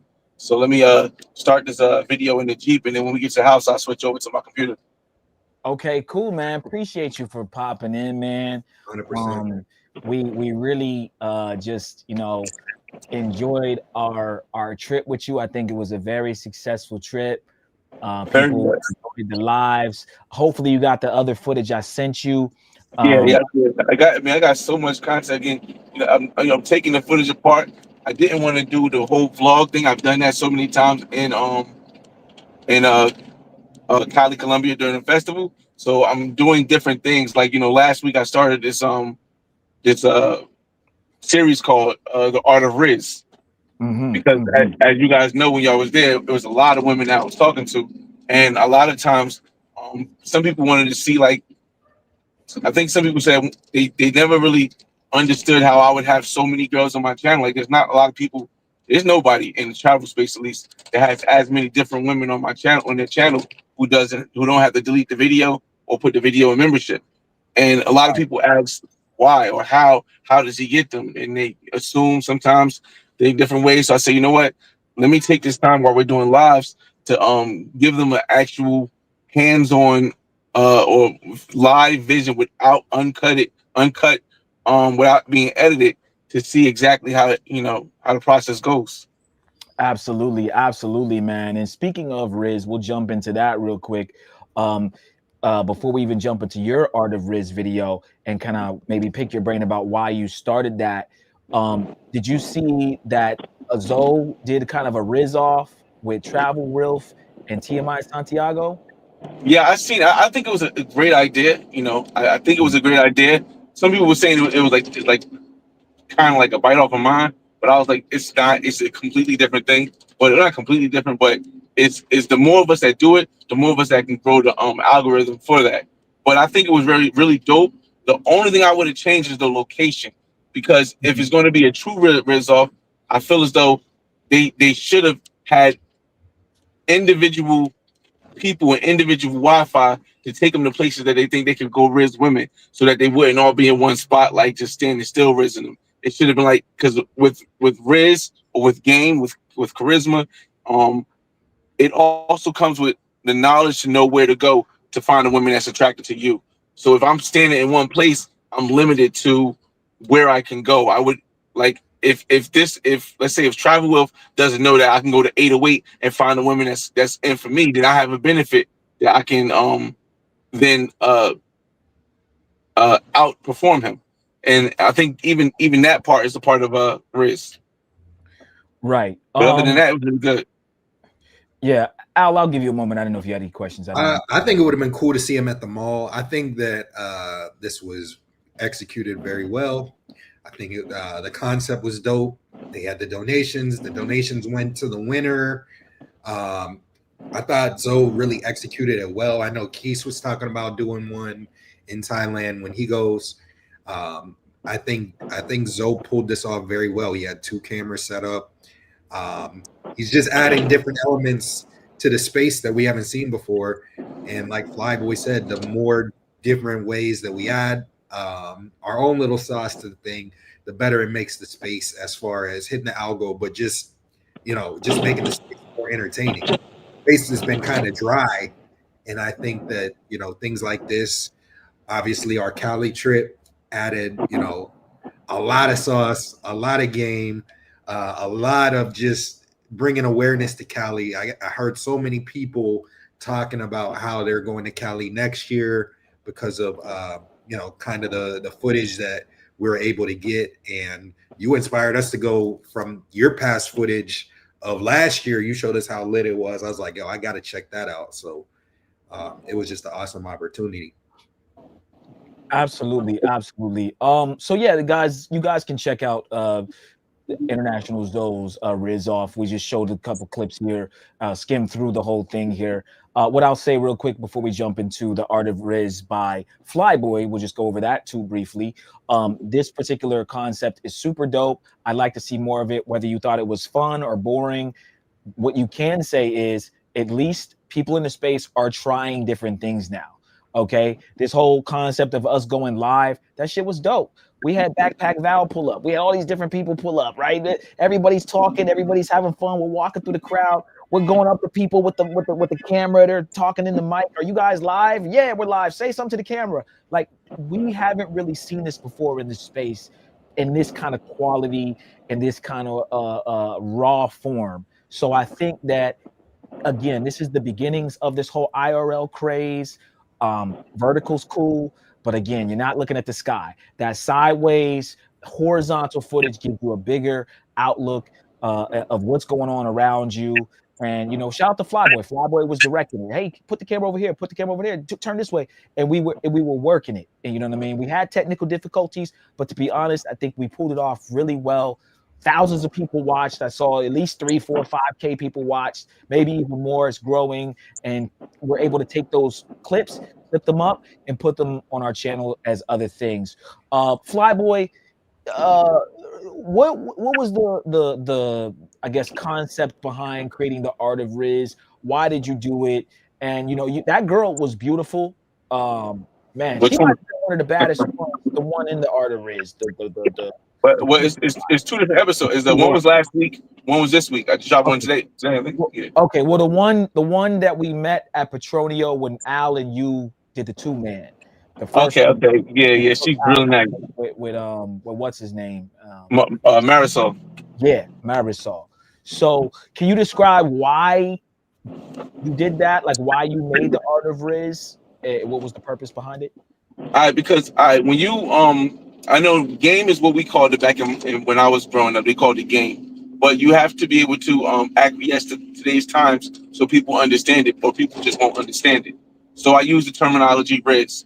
Again, we filmed this last month. Yep. And I dropped the first episode last week. So the way that I saw it was like in this space, not even just in the travel space, but in the YouTube content creator space. Whether you're traveling or whether you're a dating coach or whether you're quote unquote red pill or blue pill, or whenever it comes to relationships, people always talk about it, but they never really they never really show the interaction, like a pure form of interaction. Now, I know that a lot of people are not going to be able to do it because they're not really as comfortable with displaying their Riz or their game to the world, because then it can be judged. It can be broken apart, and people can, and a lot of times it may not work. I know for me, it looks like based on all the videos that's going to come out from this Art of Riz series, a lot of people are going to be like, well, has he ever missed? And there are some that I missed, but it's just not really many in certain places. So I think out of this, I think a lot of people will get more comfortable. People will pick up certain things that I do and be like, you know what? Let me try that and see if it works. Again, I give a disclaimer before the video. I had to start giving a disclaimer before the videos and say, hey, I'm not a dating coach. I'm not a Mac. I'm not a pimp. I'm just giving you my life experiences, because again, a lot of people I get a lot of DMs, I get a lot of messages in Instagram, I get a lot of comments, and a lot of people ask, "Yo, Flyboy, where'd you find her? Where'd you find her?" And a lot of the times, if it's not, well, since I got banned from Tinder, if it's not online, I got the chance to show people, the risk. Yeah, man. I'll let Al go. I want to say one last thing before I let Al go. I was thoroughly surprised, Flyboy. I didn't think you didn't have Riz, but I definitely didn't think you were going to be shooting as much as you were shooting. Okay, I will say that. I was like, like I said, I wasn't like, oh, he not going to have no Riz, he ain't going to be the top no bait. But you were definitely. I mean, this girl was fine. I give her a solid 8. You know what I'm saying? Body was crazy. Guys, this is a real interaction, okay? Even the beginning part where we're kind of dancing. Let me go up real quick. I just want to show y'all. So I'm just fucking around. I have the camera right now. I'm just circling, just showing you guys the vibes. This is real. This whole thing, this is not planned. She's kind of looking at the camera. Flyboy kind of inches a little close to her. That's how you got to do it. And he's speaking to her in full Spanish. So a lot of you guys, all you guys do is show the hoes. Y'all just be showing the hookers all the time. I want some hookers. That's all y'all talking about. Y'all always go down there and be looking at hoes. At least while I'm there, I want to get a few hookers. And then when we show you guys shit like this, it's like, this is real, and she's bad. This you see her at Delirium, right? This is the same one y'all be talking about at Gusto's and all these places. You can Riz a regular chick right in the open. A Petroleum. Well, Steve, one thing that people don't also understand, and which comes with me just being on a content creator for so long. Again, I've been longer than anybody else that I know on YouTube. I'm not just talking about the travel space. I've been on since 2009. There's not many creators that have been on since 2009 unless they're playing video games consistently. And what I've learned over this time is that you have to get people comfortable with the camera. As the whole time, this is not a hidden camera that you guys had. This is not a small eyeglasses where you can sneak the video. This is like an actual, I believe it was a phone or a DJI pocket that's pointed directly at them. And to be able to communicate with, a lot of people think that this is so easy. They can just press live and go and just do it. But it takes more practice. It takes more time to learn to get people that you're talking to comfortable with the camera, because most of the time, even in a place like, let's say, Thailand, a lot of women don't want to be on camera. You're not going to get that up close and personal video like you're going to see in Art of Riz and throughout these whole series. You're not going to get that up and close video because while whether it was Steve with the camera or whether it was Al with the camera, they didn't make it too uncomfortable for the person, but they were close enough so that you could hear, you could see everything directly. And at the same time, I made the person who was in front of the camera not only feel comfortable with being in front of the camera, but feel comfortable with opening themselves up and being able to talk to and allow the Riz to enter their system. Absolutely. What I'll say is, I thought, as far as a trip, my favorite thing that I saw was how many brothers were over there winning. Like, and everybody that knew Spanish, I probably knew the least amount of Spanish out of everybody, but everybody that knew at least a little bit of Spanish was cleaning up. Steve knows Spanish, you know Spanish, Ellis knew Spanish, Kobe knew Spanish. And it's dope to see us just like bettering ourselves to learn those skills, because Spanish isn't easy to learn. So it's dope to see how many people studied it, perfected it, and they were using it. And we had so many people over there with the examples. Who was that dude that came to the club when we were with Andre Love Crossing Borders, that salsa club, and he brought that curly hair joint? Oh, from Peru? She was from Peru? Yeah, she's from Peru. Oh, man. She was bad. She was one of the baddest chicks I saw the entire time there. She's like crazy, bro. Crazy. So it was dope to just see that, and be a part of it. And, just everybody over there winning. Andre had his girl. Just so many brothers over there, in Cali, all in one spot, just winning. And Al, to add on to that, one thing about that made that possible is that regardless of, sometimes you see how people are online, everyone was able to get past any situations that they had, and it was no competition. It wasn't a competitional thing. It wasn't a I'm going to get, you know, more shine on the camera, or I'm going to do something to make myself more viral. Everyone, regardless if we were the people that you know, who were filming and all, everyone like had their equal opportunity to get their thoughts off. And I think that a lot of times that isn't as possible online, because when you don't have a face-to-face discussion like men, or you don't have a interaction that's in person, a lot of people feel like they can just powerfully overpower people by just being loud. And I think one thing that I really like, not only the fact that there was a bunch of us brothers there, was that there was no issues and there was no competition, and everything went smoothly, because they say that we can't do that in the States, but we did it. Facts, man. And shout out to Andre Love Crossing Borders. I had a really good conversation with him. I'm trying to find the part where he popped up, but yeah, man, we hit the clubs, a bunch of brothers, we popped some bottles, we had a good time, we salsa danced. I feel like we encompassed everything about Petronio Alvarez. We gave y'all history, we gave y'all the fun, we gave y'all the parties, we gave y'all the beautiful Afro-Colombians, we gave y'all the barrios. We went to the sky fucking, what was the thing that the fucking rope cable cars. We pretty much gave y'all a little bit of everything. And so, you know, there was a little bit of like, oh, the lives was this and that. Man, nah, man. We kept it going. This was a 5.5 hour live. You know what I mean? We kept it going. And if something went wrong, I'd pull out another setup so we could keep going. So I really think we got a lot of content, man, and I was super excited about this. I definitely want to do it again. One thing what people do is people confuse the amount of numbers that somebody has in the chat with the quality of the live.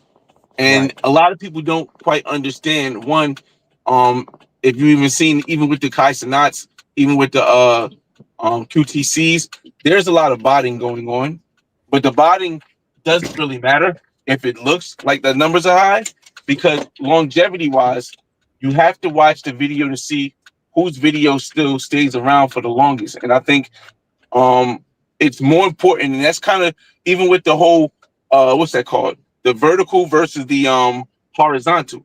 If you go vertical on your live, YouTube will push your video out to more people, so your live will have a lot more people in it, and you'll be like, oh, this is awesome. But then the quality is never going to be as good, because people don't want to hold on their phone like this. A lot of people want to watch it the horizontal way on the screen. So a lot of people are willing to give up the quality for the amount of views, but that the amount of live stream people on. And I think that what we did was we showed that we could create something of quality that is not going to ever be replicated. There's never going to be another group of people, because of everything that worked out, that's able to show you Cali the way we showed you Cali live. It's not going to happen again. 100%, man. Make sure you guys go back and check out these lives. I have them on mute here because we're talking, but there was some gems dropped back out here. We did interviews.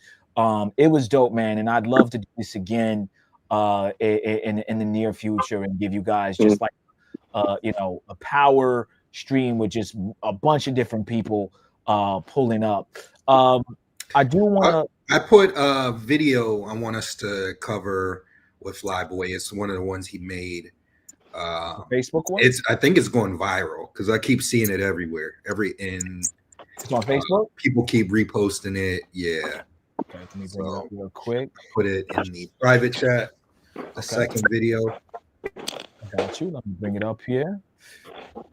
Let's go log in. While you're pulling that up, shout out to the Travel POV $2 super chat. He said, "Flyboy always giving game." Appreciate that. Travel POV in the building. What up? It says this page isn't available, bro. Can you do it on your end, or is there another way you can? Yeah, I can play it. I just didn't know if it would play properly on mine, so I'll try. If it's one of the 3 videos I think you're talking about, remember it has copyrighted music on it. Yeah, it does. We could play it on mute. It's that one. I could put it on. I could do it. It's on IG too, so I could grab it on IG. It's on YouTube Shorts also. YouTube Shorts. Okay. Is it on your page, Flyboy? Yeah, it's on my page on YouTube Shorts. Yeah, I'll just go to that. What's the common one called, Flyboy? The which one? The one with the common song. It's you'll see the girl. It's the pretty likesome one, the bisexual one. Yeah. Okay, where is it at? Al? Under the it's the let me see, it's the fourth one, the fourth video. No, I mean fifth video, the last video on the right. This last short, the fifth one. Yeah, that one. I'll be living. Sound. Yeah.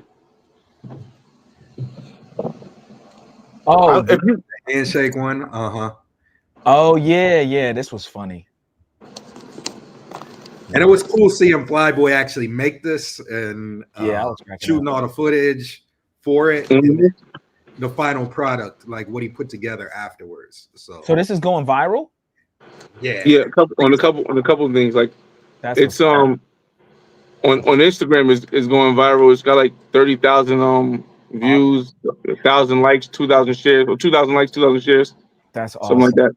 That's great, man. I keep seeing it on Facebook. Baddies everywhere, chat. Oh yeah, on the Passport Bro page also it has a decent amount of views and stuff as well. All right, likes, I'm comments. just finishing myself. Baddies everywhere, chat. I'm telling you, there was baddies everywhere. One second, I'm just sending this to my email so I could get my phone. Flyboy got a whole bunch of these though. Like he got a lot of them. You got a bunch in the tuck because he was doing that for a good like hour, maybe more. So yeah, that's just like one of many that he has. I'm gonna start doing that too. I'm gonna start doing that here in Miami. Too many baddies. Froze. Flyboy froze. Switching. Nah, because I'm switching over to the computer one. But I'll tell you real quick before we switch over to the computer one. The concept behind it is a lot of times people show Colombia in the light of pros and more pies of women, and I wanted to bring them something that was more respectable rather than maybe like what I mean. I don't have an issue. I think this all film needs to be done because everything needs to be done. But I know some people have an issue with the whole creep cam thing. They'll have an issue with people exposing women for like being pros by recording them without them knowing. And I just wanted to find a way that I could bring the positivity of the beauty in Cali, Colombia, and match it with the energy so that the women in the videos can be proud to say, yo, that's me in the video. I didn't know this guy. And I was just being genuinely me when I shook his hand and smiled and wanted to be on his camera. Remember, this is not a hidden camera. I was walking around with the DJI in my hand in front of me. So I think me being able to do that, there's to the point where there's even women that are commenting on these videos. Like finally somebody really showed the women in a proud, respectable way, and they showed the black women because that's not normally what gets to be seen. So big facts. Yeah, man. I'm gonna start doing those videos. I've seen stuff like that before, but no one really does it overseas as much.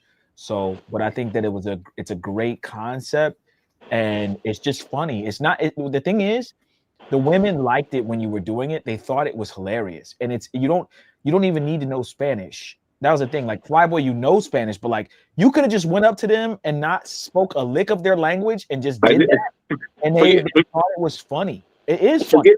Forget not speaking the lick of their language. I didn't even say anything. I just walked up and put my hand out. Right, and that's what's cool about it is that there's some things don't have to be said. You don't have to. Echoing. Oh, he just okay. He'll come back in a second. Let's see if we can get you back in, Flyboy. Yeah, bring Hold back. on. You good? Okay, there you go. Yeah, no, I just switched to my home computer. Okay. Yeah, I was just saying some things don't have to be said. It's just like certain content can just be gestures and hand signals and you know what I mean? It doesn't need to be words, right? Everyone, it's like a mime. Like a mime is funny without saying anything. It's just all motion. So it was funny. It was funny seeing the girls laugh and chuckle and they're looking at you like, You trying to shake my hand? Okay. And then they start cracking up, like laughing hysterically afterwards. So it's just funny. Something as simple as going up to a woman with your camera out, with your hand, and them laughing is just it's just funny. I was laughing every single time, Chad. I don't know why. It was just funny to me. It was just funny. It was hilarious. And then certain girls wouldn't shake his hand, and that was funny. Like it was funny the ones that wouldn't shake his hand too. Like I was thinking even making a compilation of that. yeah, yeah. I would put both of those in there because it's funny to see certain people like this motherfucker. What is he doing? Like, and the last thing I'll say is the funny part about the handshaking thing is,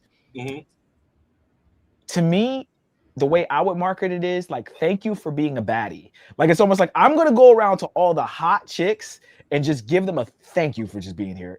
I appreciate you for looking fucking sexy. And I think that's what was funny is because he was skipping over certain women, chat, right? He'd look around like, nah. And then he'd go to a big booty, the Latina chick, right? And be like, yup.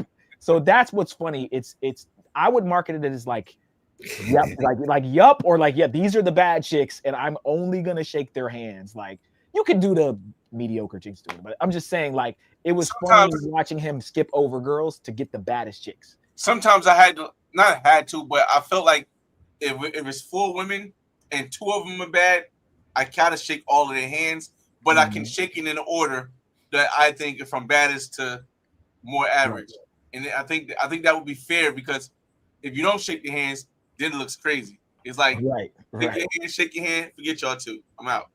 Right. Let me update the number too. Travel POV did send in the $2, so we are at $112. Ray, thank you, Travel POV. Oh shit, we got some supers while I was gone. Oh, we got some other supers too? Or was that from last show? All I see is Travel POV. $2. But you said 102? Oh yeah, we did. We did get some. We got CBB sent in $50. Oh, okay. And someone else sent in $10. It was CK, and so we're at 110. So now we're at 112. Yep. Okay. Appreciate it. Yes, Appreciate sir. it. All right.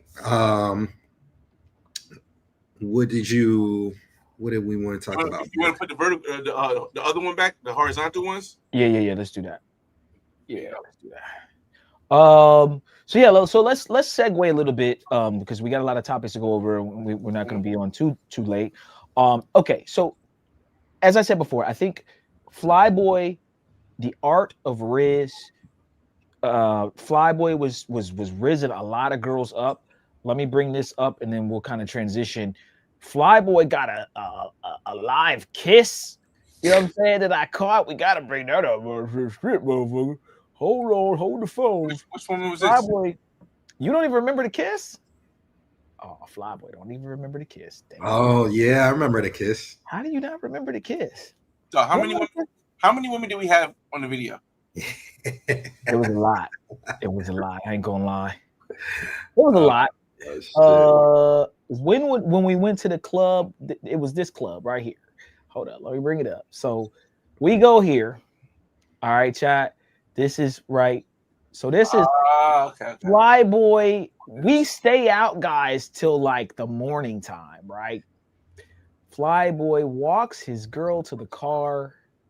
Where is it at? Here it is. And Mr. Riz himself. Okay. I think she had a little thing back there. This one right here? Yeah. The one with the red hair? Yeah, I didn't know she had anything back there. She had a little. She wasn't that cute in the face, but she had a little booty on her. I started dancing with her because I felt like she was like the third wheel. And then it was kind of like I'm filming. Oh, there it is, Chad. Hold the phone, Chad. Hold on, let's back it up.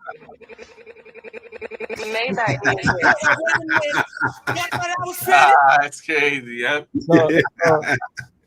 So I was like, nah, I'm filming the sky. I'm like, no, estoy grabando el cielo. Like I'm just I still didn't get a chance to really see all the videos.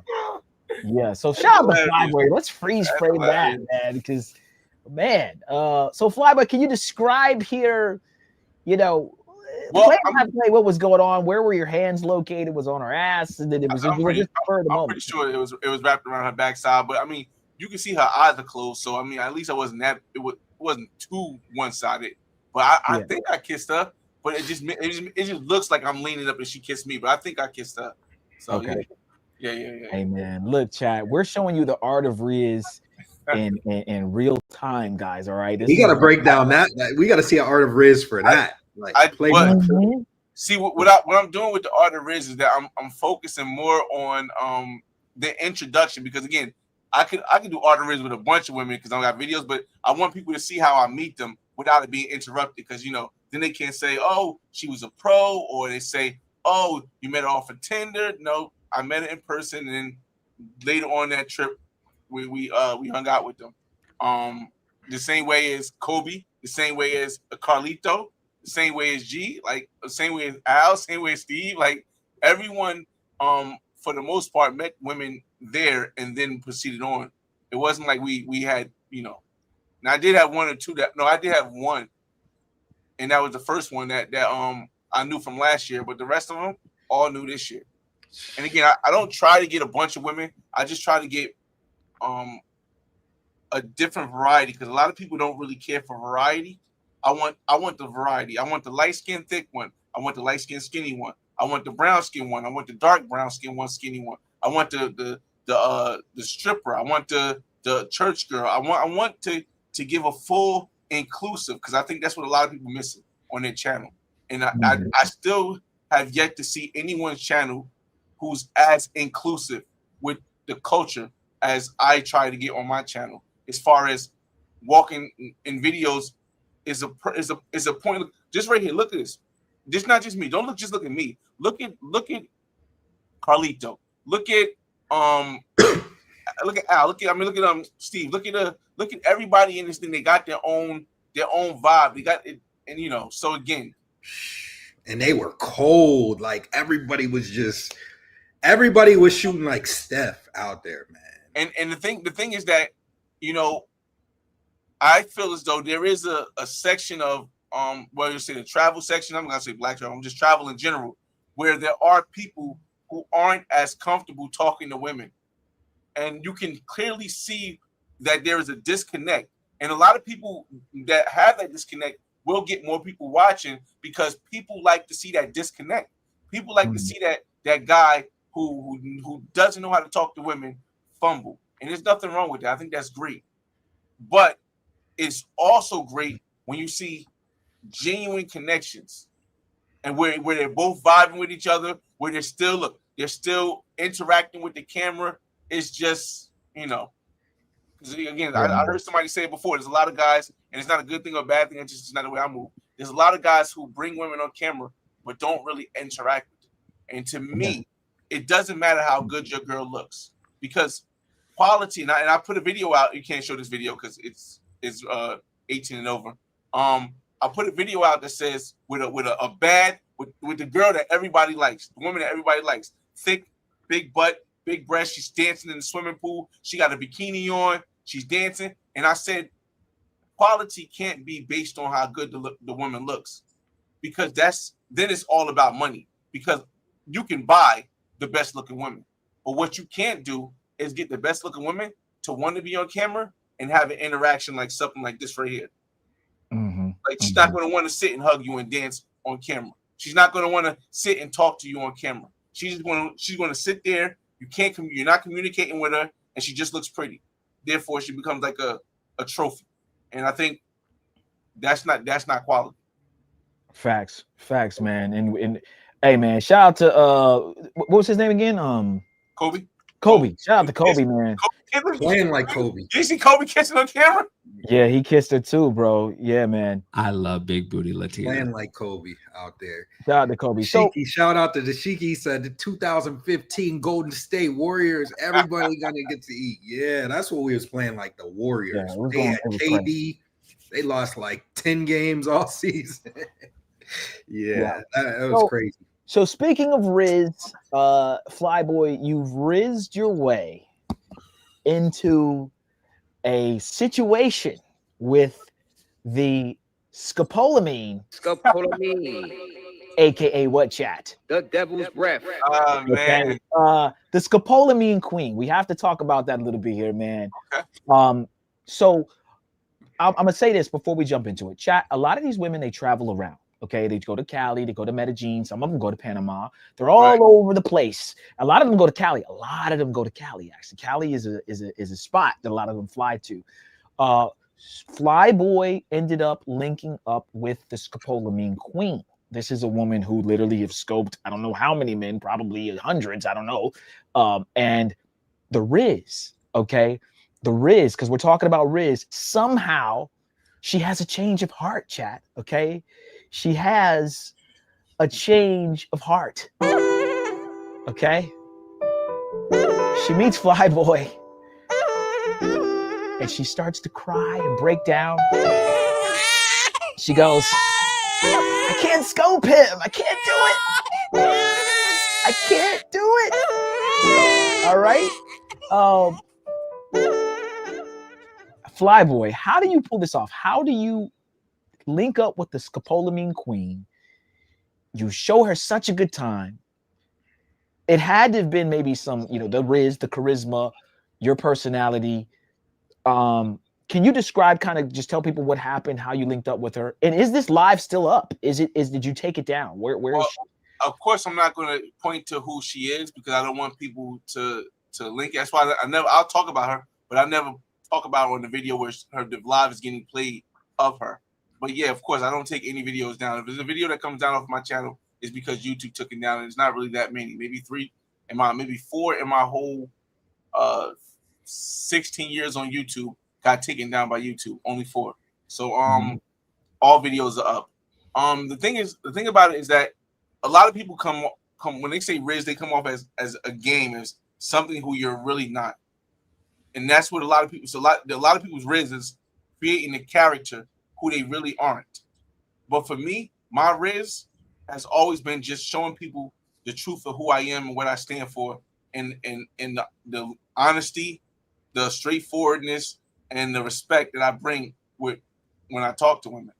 And I feel as though I know this is not like to brag and say, "Oh, I did it and got away with it. Nobody else could do it." What it is to show you that if you are a honest, wholesome person who shows respect to the person, regardless if you think she's a pro, regardless if you think she's a hoe, regardless if you think she's easy. If you show respect to a person and show a woman a good time, they'll let out their inner character of who they really are, or who they maybe want to be. It may not be who they are because, for example, she may have scoped 10, 15 other guys, but when those guys rush in and they're looking to just hit and dump her off, then she's not going to have a heart for what she does to get her ups as well. But when I sat there and I talked, I didn't push forward to try to hit. We just had a conversation. She was willing to be on camera. I told her everything I wanted before she got there. I said, yo, I'm doing YouTube. I'm creating content. I'm going to be filming live. I gave her the opportunity to say, well, that's not what I want to do. And so I can't come see you unless you don't want to do that. I gave her the opportunity. But instead she said, you know what? I don't mind being on your camera. I don't mind doing this. A lot of people will just bring her and just try to film her like, look who I got. And then they expect her to respect you and treat you in the same way. But that's not the case. So throughout this whole night, I got to applaud her for giving me an amazing time. And this is without the intimacy. Well, we did have intimacy, but even without the intimacy included, I had such an amazing time. As you know, I create content on YouTube. I make money off of YouTube. So she helped put money in my pocket by being on camera, by being there. Even when she wasn't doing anything but sitting and looking pretty during the interview I had with, shout out to the homie Rico Rich, a business owner in Cali, Colombia, she still sat there for 16 minutes. Even in the States, it's very difficult to get a woman to just sit there and look pretty for 16 minutes during an interview where 2 guys are talking. So for me, for respecting all that she did, and it just added more. Once I found out that she possibly was a Scapolamine queen, I said, oh snap, I respect you even more now, because at no point did you try to scope me. At no point did you try to find a way to, or at least to my knowledge, did you try to find a way to take advantage of a situation because I had you there. So I like again to this day, regardless of what she did with everybody else, it's none of my business. I take accountability for my actions, and I can never backdoor somebody who treated me amazing.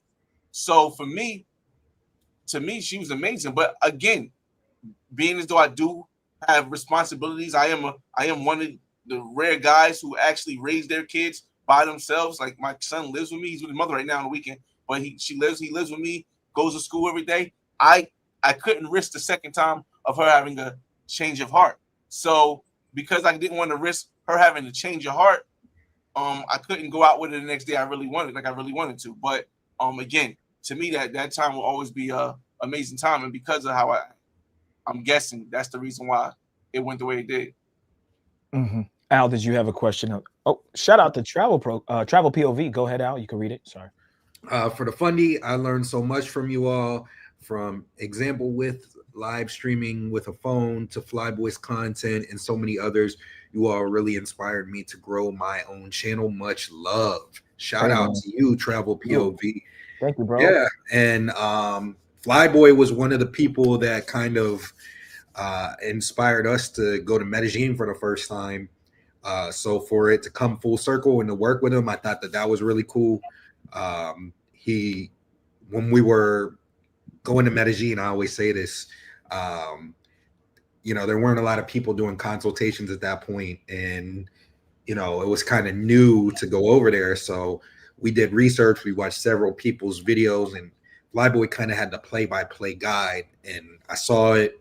I sent it to Steve, and then we kind of, made our own, with the inspiration from that, and eventually, started traveling to more places, and kind of had the game and knew how to move a lot better from that. So we're always appreciative to that, and we're glad that we're now in the position to inspire other people to travel and make channels and do all that stuff. I think that's dope.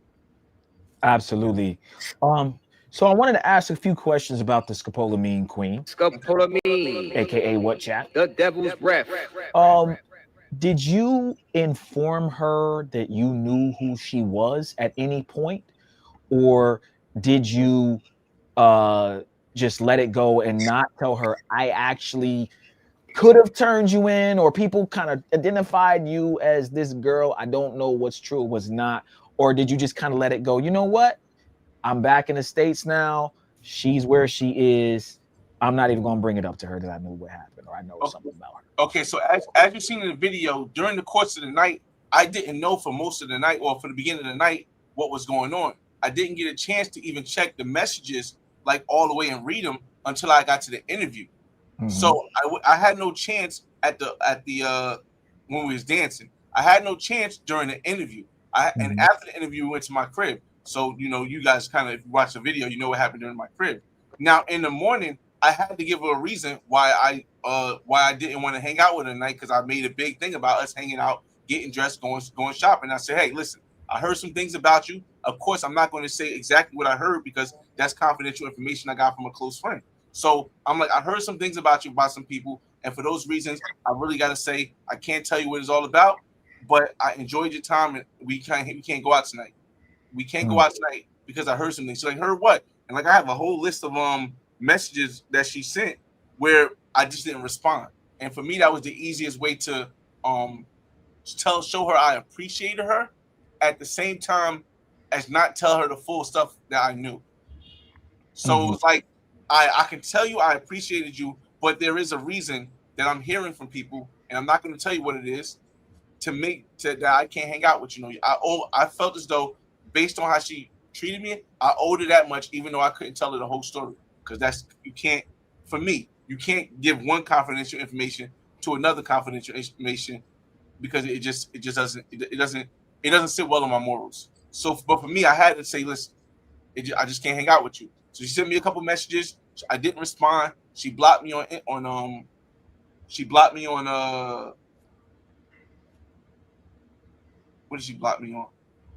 She blocked me on WhatsApp. She blocked me on WhatsApp, and that was it. So it was like, I think she sent me a message on. Hold on a second. Do I still got it? Let me see. I might not have it. It's probably so far back.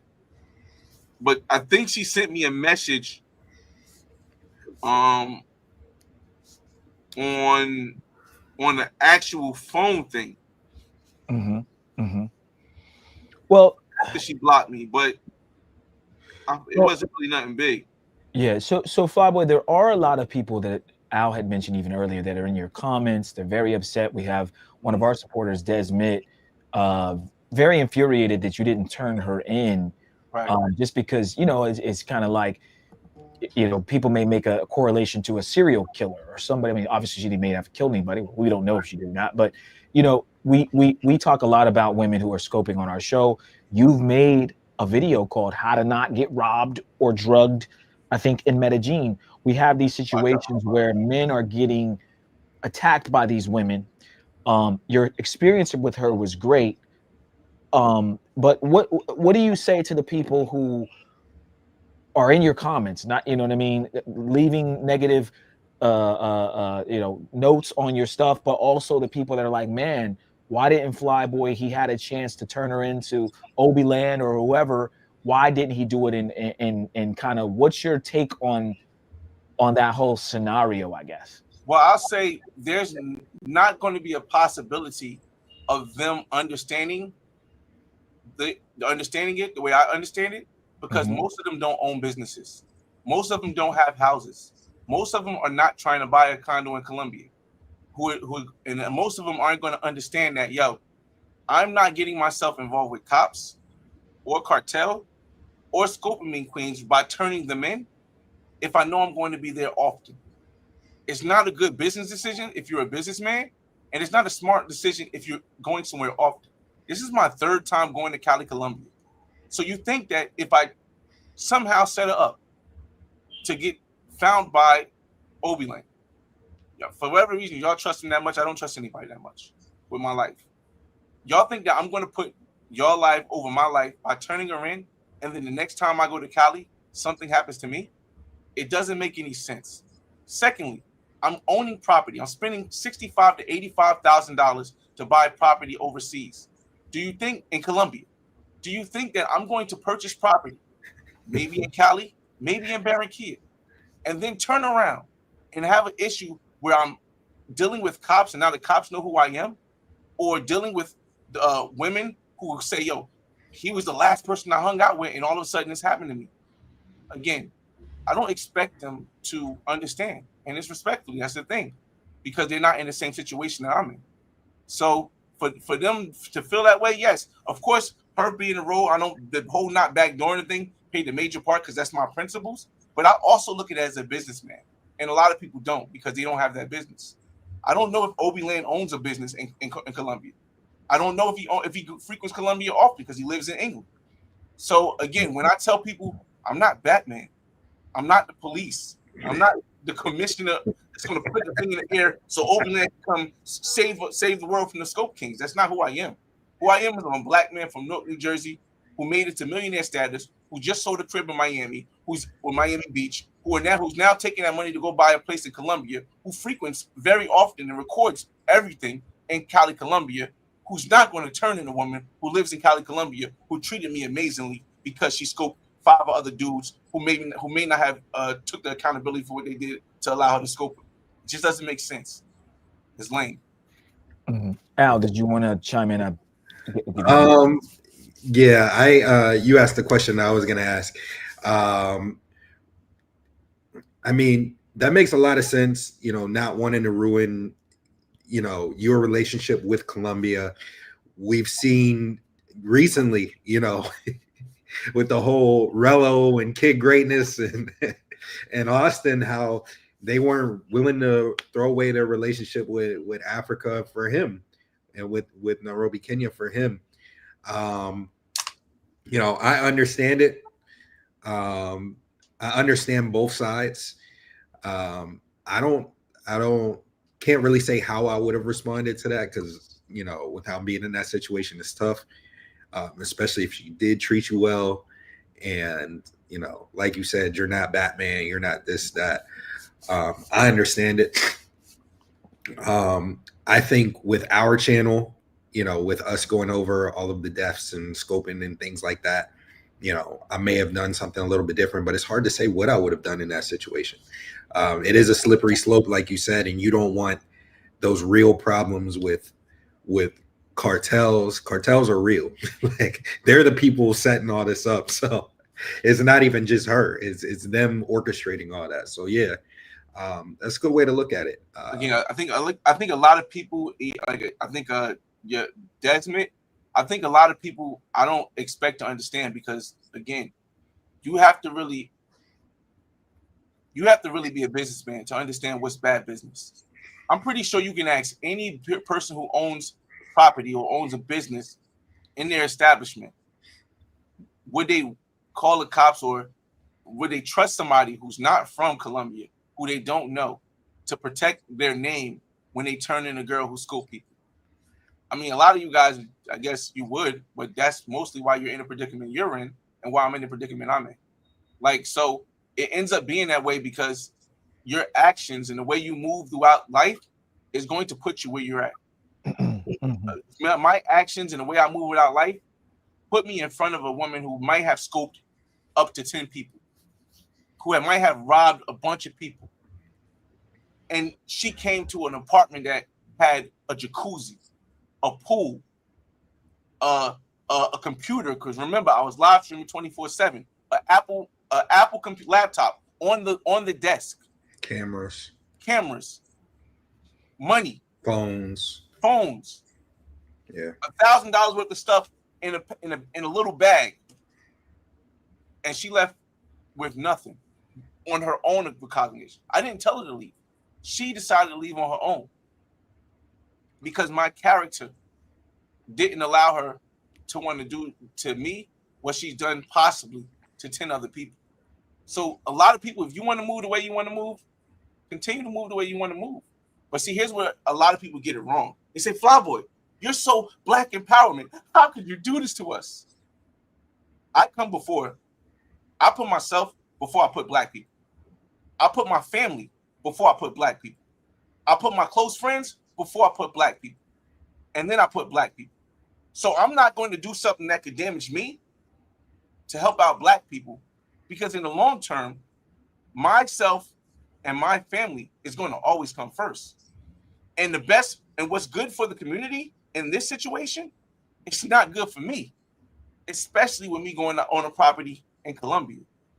See, but a lot of you guys want to be so self-righteous, and there's nothing wrong with that, because it's just going to keep you in the same position where you're at.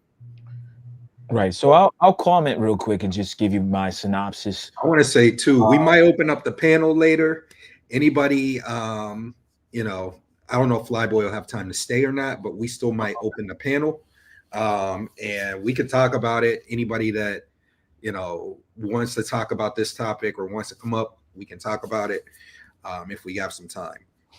Yeah. So we won't stick on it too much longer. I do want to comment on what Flyboy said and just give my opinion on the whole situation. I understand why you did what you did, Flyboy.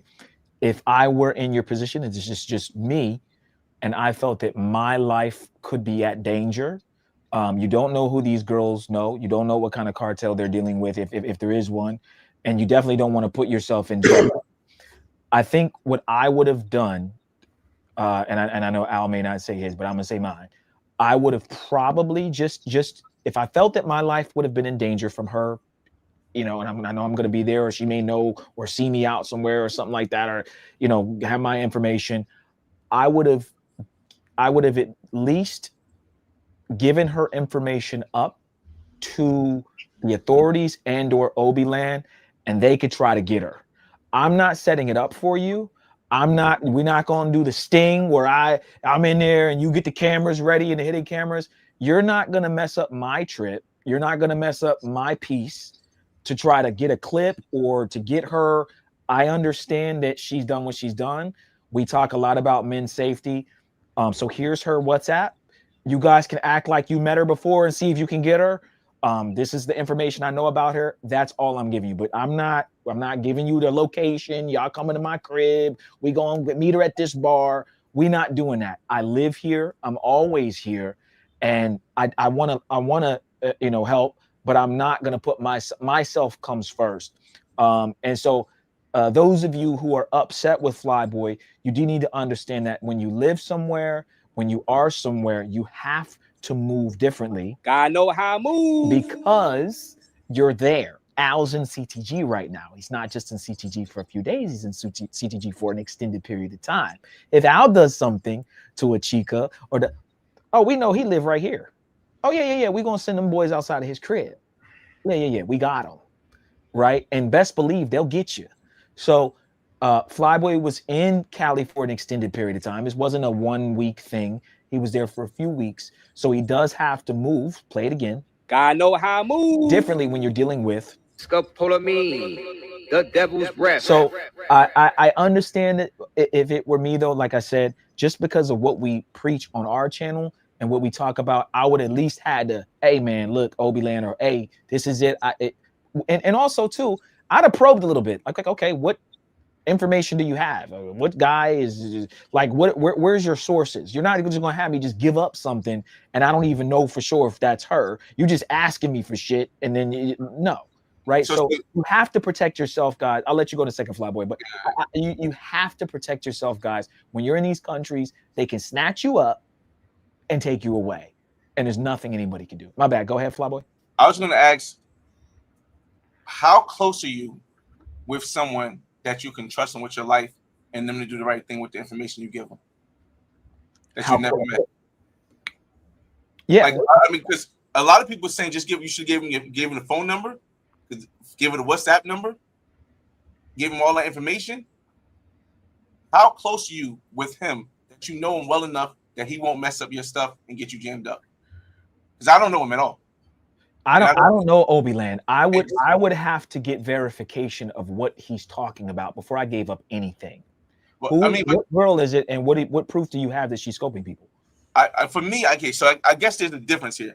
I think the biggest difference is trust. I don't trust anybody with my life but me. And at anything I give to a person from a woman who has possibly committed this many Scapolamine kids, who definitely has a backing, because you don't get to commit 10 without having somebody behind you that doesn't get you jammed up. You don't get to commit 10. If maybe it was a girl that does it once or twice, might get away with it, but 5, 6, 7, 8, 9, 10, no, now there's an organization behind you that backs you. Now, how much do I care about my own life? See, for me, I'm not even thinking about my own life. I got a son I got to raise, and my son lives with me. I'm his 100% his financial support. I'm not putting that whole bank on giving somebody that's from England a number so he can do what he want to do, and somehow it comes back to me. And for a lot of people that believe that, I got to ask yourself, how easy are you to trust somebody with your life? Okay, I understand. Here's where this is what I would say. Before we go farther, I want to get these couple super chats out the way. CJ sent in 2, so I wanted to definitely acknowledge that. Shout out to CJ. He said cats might not like what he's saying, but he's right. That's CJ's thoughts. And then he had one more. He said, but you could have changed her. That was earlier beforehand. Shout out to our guy CJ, man. Maybe hey, CJ, maybe temporarily, maybe for that one night I could have, but nah, not good. Long run, you know. Let's see. Oh no, I was just gonna say, look, if I truly believed that just giving out the WhatsApp number to Obi-Lan or whoever was asking for it was going to come back to me somehow negatively, and I didn't trust it, then maybe I wouldn't do it. But I'm just saying, I would have given it to the authorities or Obi-Lan or whoever. Hey man, first of all, I'm still here. So if you're going to contact her 3 weeks from now. I'm not going to be here, right? I ought to give instruction. Now, again, do I trust that he's going to do it? Is he going to rat me out or say, well, or now she's like, it traces back to me somehow? I get it. I'm not saying it's wrong the way you're thinking. I'm just saying what I would have done in that situation. Also, I'm not going to be there. I'm not buying property. I guess if I put myself in your full scenario that I'm buying property and all this stuff, maybe it'd be different. But I'm just talking about me and Al, or if I was there, I know I'm not coming back to Cali anytime soon. I'm not worried about that. Okay, here's her phone number. Don't contact her now. Contact her a little bit. See if you can get her out on a date somewhere. I don't know. Figure it out. That's all I got. You know, that's what I'm saying. So I get both sides of the coin. I'm just saying there are a lot of people that are frustrated with you, and I don't really think they should be pissed off. But I get, like Al said, both sides of the coin. But at the same time, like I said, you got to look out for yourself. Your life is the most important. And if you feel that your life is in danger, then yeah, you got to do what you got to do. It is what it is. I think after the way Flyboy put this stuff, you know, if you are going to give that information out, I'm not giving it while I'm there and giving them instructions. If I am going to do it, like there ain't no instructions. Like if I decide to do it, and like I said, I got to think about it now, because it's like with the cartels being involved, like they're the ones orchestrating that whole thing. And so I see where he's coming from. If you are going to be there long term, you are going to be buying property. I understand both sides. And, you know, with our channel, we definitely, you know, want to help people as much as possible. And I know Flyboy does too. Flyboy's put out several videos. Hey, they tell you not to use dating apps. Everybody regurgitates the same. There's the channels, the content creators that regurgitate what everybody else says and just keep it going. And it's typically misinformation. And then there's the channels like ours and Flyboys that actually give solutions. Hey, don't use dating apps. Instead of saying don't, come up with a video showing people how to do it. Flyboy did that. Come out with a guide showing people, okay, if you do want to go to Medelline's incredibly dangerous, you know, for people that don't know what they're doing. I'm going to show y'all the way, show y'all how to deal with that. So, you know, he's doing these things that are, you know, putting a risk on his life, but, you know, something that could come back to him or hurt his family or something like that. I think, you know, like you said, it's easy to be self-righteous in the comments and say that you should have done this and you should have done that. But, you know, if something were to happen to you or, you know, happen to your family, it comes back to the States. They somehow link up with their friends in the States, and then you have an issue here. It puts your son at risk. It puts your family at risk, friends at risk, things like that. I don't know how many people, after knowing those risks are involved, would then go ahead and sign up for it. I don't, like I said, I don't know how I'd have to think about it longer, you know, with all of that at stake. I don't have like an answer of what I would do or what I wouldn't do. But if I am going to give up the information, it's going to be not giving no instructions. It's going to be after I leave. However it goes, I'm just giving y'all my opinion.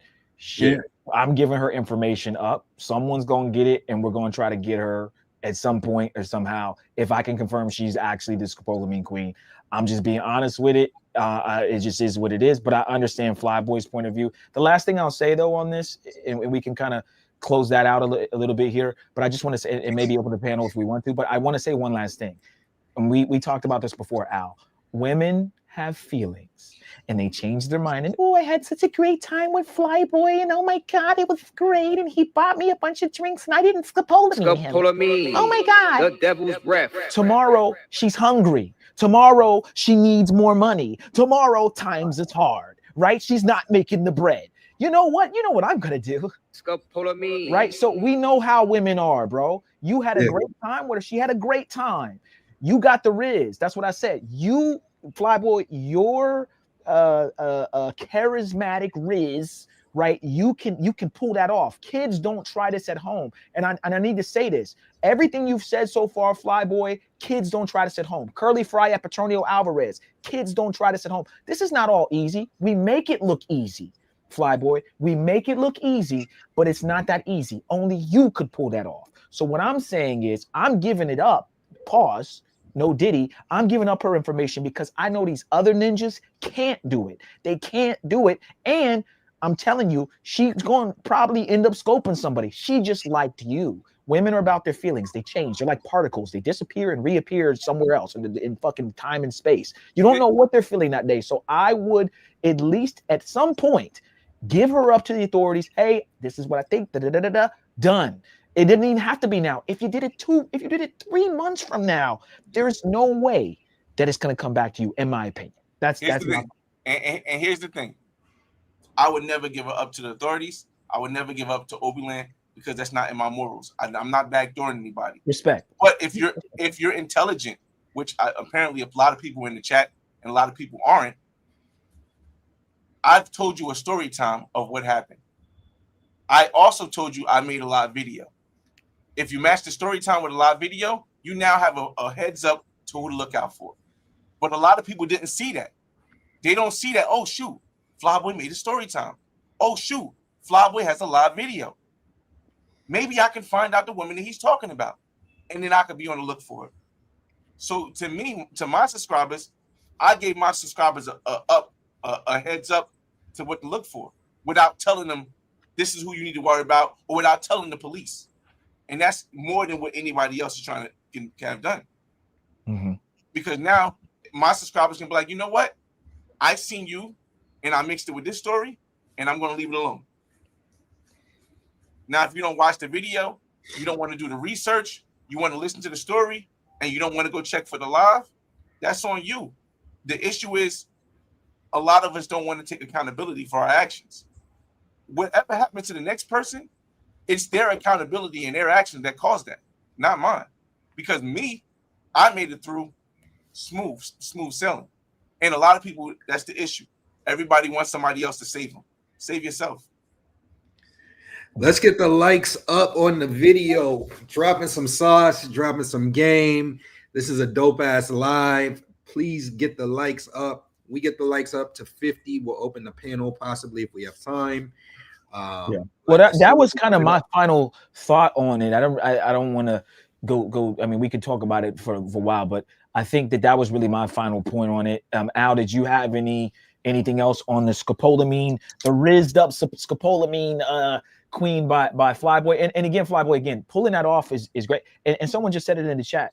I might have dealt with a couple scopolamine. I might have been with a chick that had it in her purse, but I got so much swag, and not even fuck it. Let's not even try to talk my shit like I get bitches in it. Like, I just know how to move so well. God know how. And I can speak a little Spanish. And I remember one time I said something about scopolamine to a girl in Cartagena, and she was like, "What'd you say?" I said, "Scopolamine." Oh shit, he know. Like almost she was like, "Damn, he know what's going on." So if you know Spanish, if you learn how to move, if you have some riz, you can deal with these chicks. They may just like you and be like, "Yeah, I'm not even going." Try it. So I do believe that it's me and Al have definitely been around chicks that's had it that did not use it, elected to because they bitch fuck with it, for sure. There was a chick that may have had it that may not have been trying to do it, but there was a chick that was trying to do it that I was just too smart for it to happen. You know, anybody could get got, but at this particular time, you know, I just knew all the signs. Real quick, Van Lee, my morals don't align with other people's morals. I'm not applying morals to anybody. A lot of people say, well, your principles change based on the situation. No, somebody who has principles that sticks to it, they never change. Doesn't matter the situation. The other thing I wanted to say was, somebody said, what if it happens to my family members? Here's the thing you don't understand. The family members that travel, they watch my channel and they actually do the research. They actually look through the video and they say, oh, snap. Are you talking about this woman? And for my family members, I'll confirm it. Yeah, that's the woman I'm talking about. You know why? Because the person who told me about it was a close friend, but he heard from a third party. Now, here's the thing. I would have never even came out with the video if it wasn't for the fact that Obi Land made a comment in public on my channel. Like, it had been a whole day and I had said nothing. But he commented on my channel, yo, we're looking for the girl you was with last night. Now I have to respond to that because now it's like, okay, if I don't respond to that, then it becomes an issue. Like I'm leaving it out there. And a lot of people say, oh, but you wanted to go viral. If I wanted to go viral, what I would have did was just turned it in. That would have had 2 million views. But again, somebody else said, yo, because I'm going to the chat. Somebody else said, Flyboy cannot, and I repeat, cannot get hemmed up in the future because he will get no help if he does. Bruh, you must have Van Lee has never been to my channel. I don't accept super chats. I don't do consultations. I don't do anywhere where people can give me money. The first and only time I ever did a fundraiser was when I was fundraising for a charity where 100% went to the charity. I don't need your help. I don't need your money. The way that life works for me is going to work for me the way it does. And a lot of people don't understand that there's somebody on YouTube who doesn't care what you think, who's going to live his life to the fullest. Because he, again, kid from Newark, New Jersey, mother in and out the mental institution, no father, went to 9 schools in 12 years.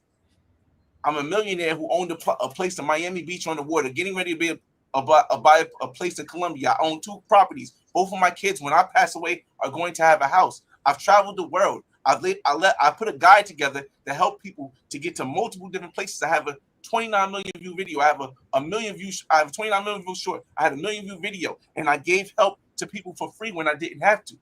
So when you're saying he's not going to get no help, when have I ever needed? I get some people they just talk and they just want to get the response. And I think the issue with people that come up on the panel is when they come up with emotion, not with facts. Because you can't have a fact on somebody else's life and how they live. You can have an opinion, and your opinion is based on emotion. For example, I seen some character, I don't know what his name was. He did a 6.5 hour live about me, about this situation. I just went to, somebody sent me, I think, shout out to Big Boss. I think Big Boss sent me the live. So I went to live. I went to go see how long it was. It was 6.5 hours. I'm like, I could never imagine sometime in my life having a 6.5 hour conversation about somebody I never met. It's just, to me, it's like, that's a full day at work. I mean, did you not have to watch some kids? Did you not have to do something like that? And I think a lot of people, because I'm the person who be on YouTube for the longest. There's a difference between real life and YouTube, but unfortunately, some people's real life is YouTube. So, yeah. Well, I'll say this again: kids, do not try this at home. Flyboy has a high level of knowing Spanish, raising girls. If you guys caught his live or you've seen some of the videos, the Rico Rich video, you can check and see what the girl looks like, and you can stay away from her. Whether we would have handled it differently or Flyboy handled it his way, it is what it is. We're not judging or bashing anybody. We just wanted really to bring Flyboy on to talk about the Cali trip. She was part of the Cali trip, and I think we've learned a lot about how to move properly. Gotta know how to move in these places. So all of this is a learning experience, whether you agree or disagree. We're learning here as men, and I think we have to come together and have these conversations because it's important for us to look out for each other, but also even just talking about it is helpful. So shout out to Flyboy for even being transparent about that situation. Thank you for sharing that. I think we have maybe a few more questions for you, Flyboy. I know you may have to go. Shout out to Boston Heart. Boston Heart. I met a dope guy I met in Medellin. A cool brother. He be traveling all the world. He be in Cuba a lot more than me now. I got to get back there. And last, let me clarify something, B-Ball. When I said I don't need help, it means I don't need help from people who feel as though they have a greater idea of what is good and what is bad. Because in life, I don't think there's good and bad. I don't think there's right and wrong. I think there's real and what you think life should be. But keep on. Shout out to Boston Heart again. Yeah. So no, I was gonna say, what I really want to do is we can if we want, if we have time, we can open up the panel. But also, I wanted to ask Flyboy, what do you have going on? As far as the next trip you're going to be on, now that you've sold your property, what are you going to be purchasing? And kind of what's the next plan as far as the content and as well as just moving forward with your life in these other countries? Well, I think the next thing for certain is the whole process of buying this place. I do have my brother's birthday next month, and my brother wants to go to Atlanta, so we're gonna do it up big in Atlanta. I know a lot of people might not be accustomed to the channel, but the same stuff you see me do and see us do in like Colombia and Africa, we do the same thing in the States. We used to do it in Miami, and we do it whenever my brother go for his birthday. So we got like I think we got like four drop tops. I got the C8. My brother got the I think my brother got the Porsche 911. My homie got the I think he got the BMW. And I think my other homie got the Range Rover. So we gonna do it up big in Atlanta. I didn't really want to do Atlanta, but it's my brother's birthday, so we're gonna do Atlanta for the weekend next month. After that, The next international trip depends. It depends on when I get the home equity loan. Because if I get the home equity loan before November, I'm going to try to sneak out to Medellin to talk to my lawyer to get things organized so I can get ready in February. I mean, in January to start looking for the to be able to drop on the property. I also will, if I get the HE loan before December, I will probably try to. I will definitely go into Barranquilla for Carnival in February, but I might try to extend it a little bit longer than a week, because I definitely want to check out places when I'm down in Barranquilla in February. So next month, Atlanta, possibly Medellin before the end of the year, and then Barranquilla for Carnival. Oh, that's what's up, man. That's what's up. Real quick, guys, I did drop the link. If you guys have any questions for us or Flyboy before we start to wind down the show, we're going to do a quick open panel. If anybody has anything they want to say, let's keep it respectful, discourse, whatever questions it can be about Cali, Scapolamine, Queen, whatever. Just to open it up. A lot of you guys have a lot to say in the chat, so I'm gonna give you guys a moment. We are doing a fundy, guys. Again, we are fundraising for the next 3.5 to 4 weeks. And what'd you say? Can you do this? If they want to come on the panel, they gotta make a donation to your fundraiser. Yeah, let's do that. I'm cool with that. Yeah. Send in a donation, and then you guys can come up to the panel. Okay. Appreciate it. And appreciate the donation from Boston Heart as well. Yeah. We need to get to 50 likes too. We're at 42. Let's get to 50. We'll open that up. I had a question for Flyboy too. Okay, real quick before you ask the question, guys, we do have $132 raised. I've been adding up the money. We're trying to get to at least 1,000 in 3.5 to 4 weeks, and then we'll be able to give you guys some more content from different cities. And then as we go higher, we may go to different countries, so on and so forth. So 132, shout out to you guys. But let's keep the money flowing in, Cash Apps, PayPals, and you can even send in super chats. Just remember, YouTube does take that 30%. But hit that Cash App. Hit the Cash App. Hit that PayPal. Hit the PayPal. All right, my bad, Al. Go ahead. Okay, so Flyboy, you were talking about the property. Wanted to kind of go over that. I think it was really dope that you're doing that. You have the ability to do that, and two, that you're walking us through the process so that you can help other people learn how to do it. There's a lot of people talking about investing overseas. I hit you up, or I'm gonna hit you up on the back end about some things as well about investing in Pause, No Diddy. So I think it's cool that you're documenting your journey. You're showing everybody full receipts, full transparency, going into conversations, you pulled up last live. You didn't even have to do it. You pulled it up. It's like, show the paperwork, show this, show that. And you've been showing receipts the whole time so everybody could see it. You can go on Zillow, you can see the house is sold, you can see all this stuff, but you're still showing even more receipts, and you're showing people, how to be able to do this themselves. So tell us, kind of what you're doing. You talked about the property. For those that may not know, that have seen it, what you're doing, how you're doing it, and what your goal is with the whole thing. All right, so I like what somebody commented on my live once. My whole story of my life is on my YouTube. A lot of people think that it's a travel channel because that's what gets the most views. But since I started this channel, my channel has always been about my life experiences, using my real life experiences to help inspire others to find a way of life that works for you. That's why it's called the Flyboy Way. Now, I bought my first house real quick in 2017. I did it because it took me 10 years. I did it, but I saved for 12 years. I saved money in my 401k. In your 401k, you're able to cut the money in half, take half of it out, use that to buy the first house. I always tell people, whenever you buy a house, your first house shouldn't be a one family, because then you get stuck in it and you won't be able to grow your wealth. So my first house and my second house I bought were investment properties where I lived in one floor and I rented out the basement, and I rented out the second floor, and I had a friend stay in the basement and rented out a room. In the second house, I did the same thing. So by my third house, I was able to buy my dream house in Miami. but I didn't want to buy it. My dream house wasn't in Miami at first. It was overseas. But for those that don't know, when you buy a property overseas and you're a United States citizen, you have to bring cash. And the properties start in a good area, meaning Section 5 or Section 6, they usually start around like $60,000. But at the time, I only had $50,000. So that's why I ended up buying Miami.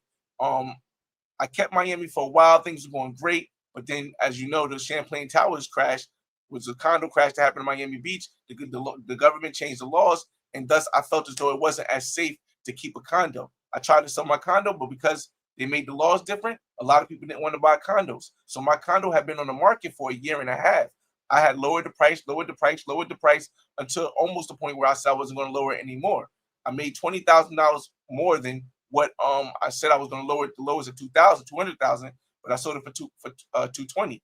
But I only paid $167 for it. So technically, I made like $53,000 off the sale. But when you have to take out closing fees, you have to also take out relative things. I was able to walk away with $41,000 on of a profit that I could then mix with the other $50,000 I already had in there to go get the place. But instead of doing that, I realized that instead of rushing and hurry up to get the property with $91,000 I had, I realized that if I want to be financially free, I have to get rid of all my debt. So I have to get rid of all of my bad debt. Bad debt is any debt that doesn't make you money. So I took the 91,000 and I spent about 80,000 on paying back all my debt, paying off my car, paying everything. So I literally am debt free except for my 2 mortgages. I then go get a HELOC, and I use the HELOC. For those that don't know what a HELOC is, HELOC is a mortgage, a second mortgage you take on a property you own. Both of my properties are worth more than $400,000. Each of them are worth more than $400,000. One of them is really, I thought it was less, but it's worth almost $500,000 worth of equity. It's worth $700,000, and I owe $197 on it. So I have a lot of equity which I can make that second mortgage from, but I can get it at a lower rate of, I think right now is between 6 and 7% on the HELOC or HELOAN product. So I can take that, and I'm only paying 6% because my credit's gonna shoot up the roof. And I can now I can take that money that, again, most people can't get $60,000 to $80,000 at once. If a lot of people, I was on a lot the other day, and a young man, old guy said that $40,000 wasn't a lot of money. But if you look at the wealth around the world, $50,000 puts you in the 1% of the world. It puts you in the 82nd percent of the world. 82nd, $100,000 puts you in the 1% of the world. So when I'm able to take that money and then go buy a place overseas because I'm thinking retirement, I can use it for Airbnb, but I don't have to because the money I have from the properties here will pay for that property overseas for the 15 years I need to pay for it. So that's pretty much the gist of what I'm doing here. Okay. Yeah. So he did a good job quickly summarizing everything, guys, but he goes a lot more in depth on his channel, shows you the step-by-step process, shows you everything, shows you receipts, shows you, like I said, stuff that he didn't even have to do, but he goes out of his way to show y'all. And, he's super helpful in that process. I wish I had this game on investing and everything before I purchased my first home. I had to learn, kind of trial and error. However, I did luck out because I got my home during COVID, and I ended up selling it a few years later, and it was worth a lot more, and my interest rate was dumb low. So, but it is really great information, especially for those of you that are interested in investing overseas. I think we can open up the panel in a moment, but before we got to stop the show, our guy CJ pulls up with a $20 Cash App, so I'm going to stop the show. Appreciate it, CJ. Money work. El mundo quiere dinero. Money work. Se arregla con dinero. Money work. Si me quiero educar, dormir en algún lugar.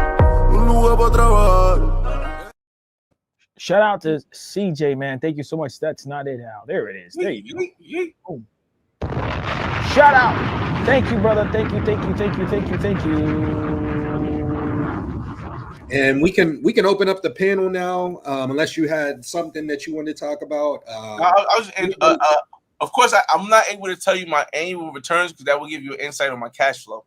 And the one thing again, while I do show you guys that I did get $91,000 off of my thing, most of the money, like all of the money, is pretty much spent, except for like $8,000. So all of the money is spent. So I only showed people because I spent the money already. But honestly, you don't want to give people. You can give people the insights of what your workings are, but you don't want to show people your cash flow because then it could become a problem.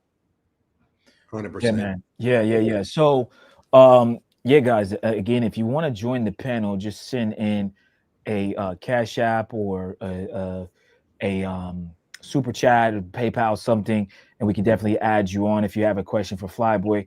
We're not going to be on here too much longer, but the panel is open. Just send in the donation, $1, $2, $5, whatever, and you can come up if you have any specific questions for me, Al, or Flyboy.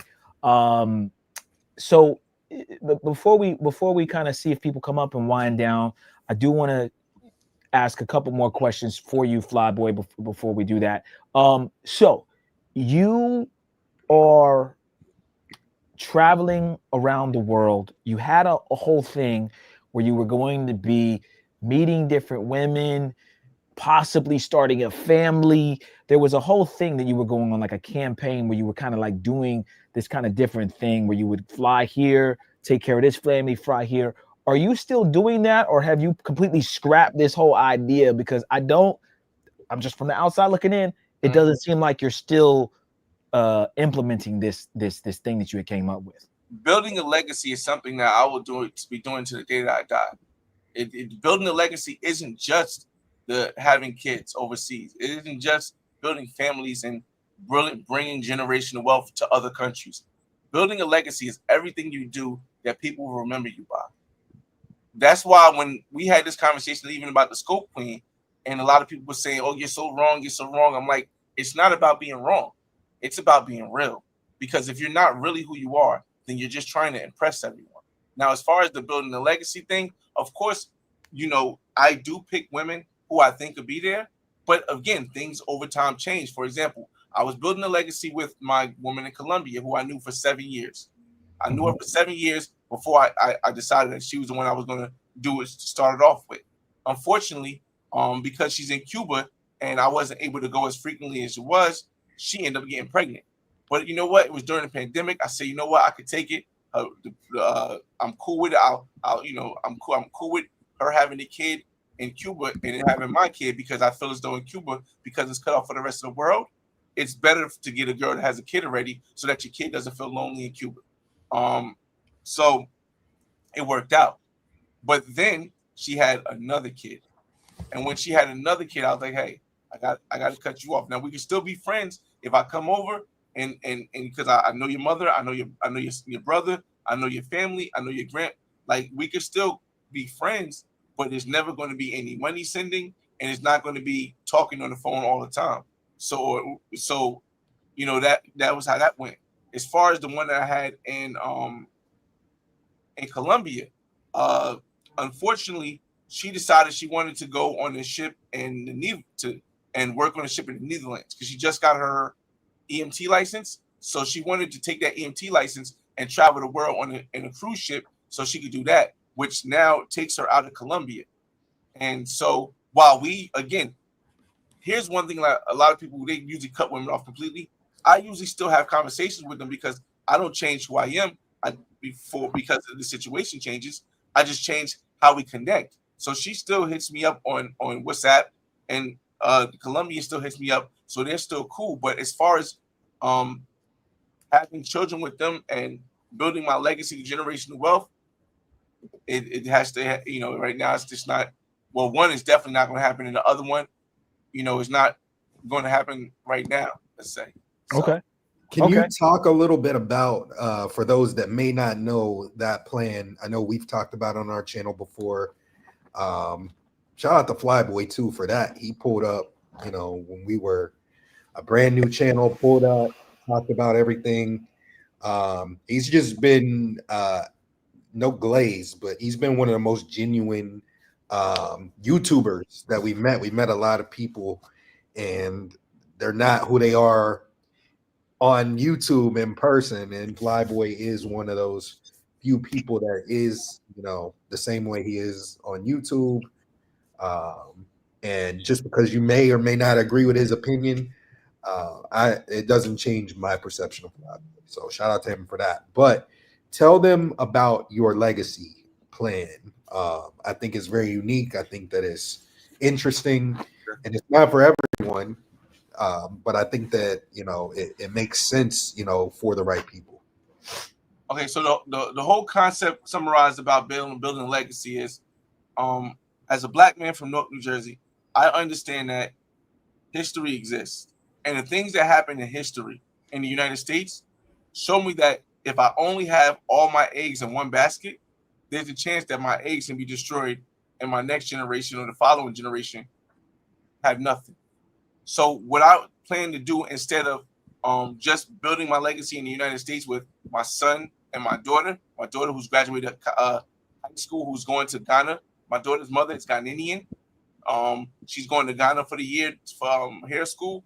And my son, who lives with me, who's going to private school and getting his education so he'll know how to spend the money. I decided I wanted to have children around the world. Now, I've traveled around the world, and I realized I don't want to be one of them guys who just has kids and don't spend time with them. That's not me. That's one of the reasons why I couldn't have a kid. And I didn't want to have a kid in Africa. That's one of the reasons why I didn't want to have a kid in Thailand, because I'm not the type of guy. I grew up without a father, and when my mother was loving and she held me down. I had my grandparents, but I didn't want to be that type of guy who would not be able to see his kid at least once a month. Like that, to me, it's and also who would not provide with the kid. And Thailand doesn't allow me to do that, because unless I'm living over there, it doesn't allow me to do it. Africa, same thing, too far. So I started, as I'm traveling around the world, I wanted to see which places were comfortable for me so I could take and build a legacy.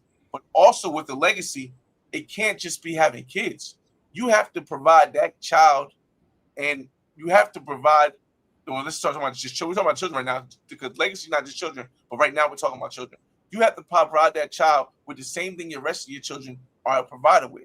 My daughter, she's going to have a house when I die here. My son, he's going to have a house when I die here. So then whatever children I have in other countries also have to have at least a condo that's paid for, or a house when I die when they're over there. So before I even picked the countries, I had to say, okay, where can I possibly do this? And the countries that I could possibly do this ended up being Brazil, Cuba, Colombia, and Jamaica.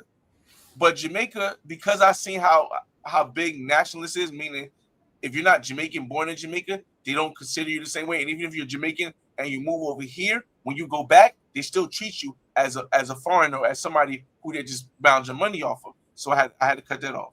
You said foreigner, right? Foreigner. Okay, my bad. Go ahead. So then it broke me down to Brazil, Colombia, and Cuba. And I'm like, well, Brazil's kind of far, but I can still deal with it, because for anybody that don't know, coming from New Jersey, it takes about 9 to 10 hours to get to Rio, but it only takes 8 hours to get to Sao Paulo. So, from New York.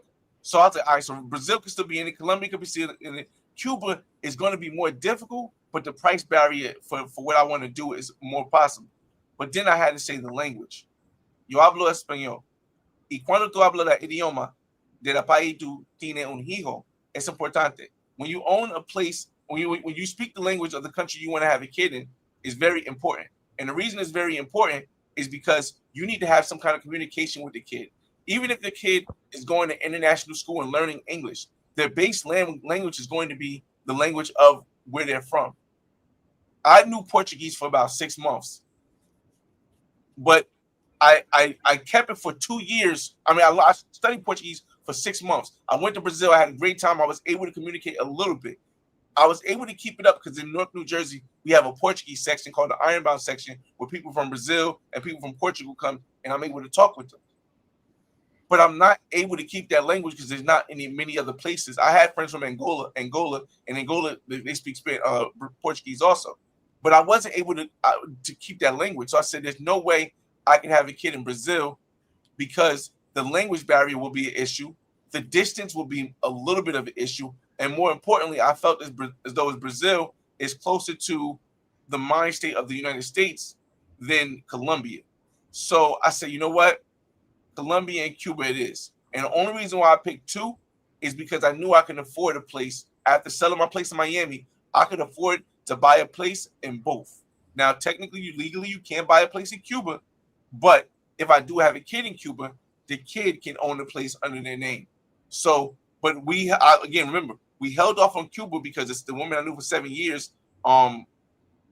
It didn't work out with her, and I'm not in a rush to go to find that. So in my idea, I plan on doing it in Colombia first, and then if I still feel like it afterwards, moving on to Cuba. So that's hopefully you guys got the gist of the whole building the legacy thing.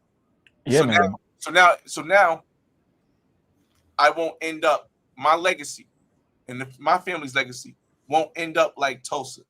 It won't end up like the place in Florida and Virginia, the Lake Lanier, where they flooded the town and stuff. It won't end up like that because if things go bad here, I have kids here that have property, and if they need their brothers and sisters to come over for a little bit, they can go there. Or if I'm still alive, I can bring them over here. Or if there's an issue with Colombia, I can bring my kid here. Or if there's an issue with Cuba, I can take my kid to Colombia. So I have options, and again, that's the reason why I'm building links. Hey man, shout out to Flyboy, man. Yeah, man. Well, no, man, Flyboy. What I'll say is that we do appreciate you being here. Also, just being a pioneer of the space. You're always looking to do new things and create new things, and that's what it's about. Whether it always goes the right way the first time you do it, right? If you try to do the legacy thing and maybe certain parts of it don't work out, you have to, as a man, take risks and be a pioneer for a lot of different things. That's one of the great things about YouTube, about people who are very intellectual, that are free thinkers.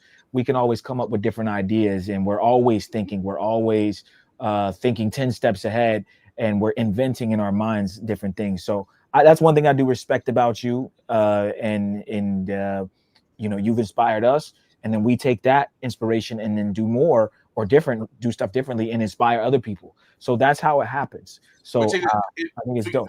Forget about me inspiring. Did you think in 2004 that you would be filming with the #1 live streamer in the world? 2004. Yeah. Can you imagine what 2026 has in store? Hey man, you're right. Big things. He's yeah, right.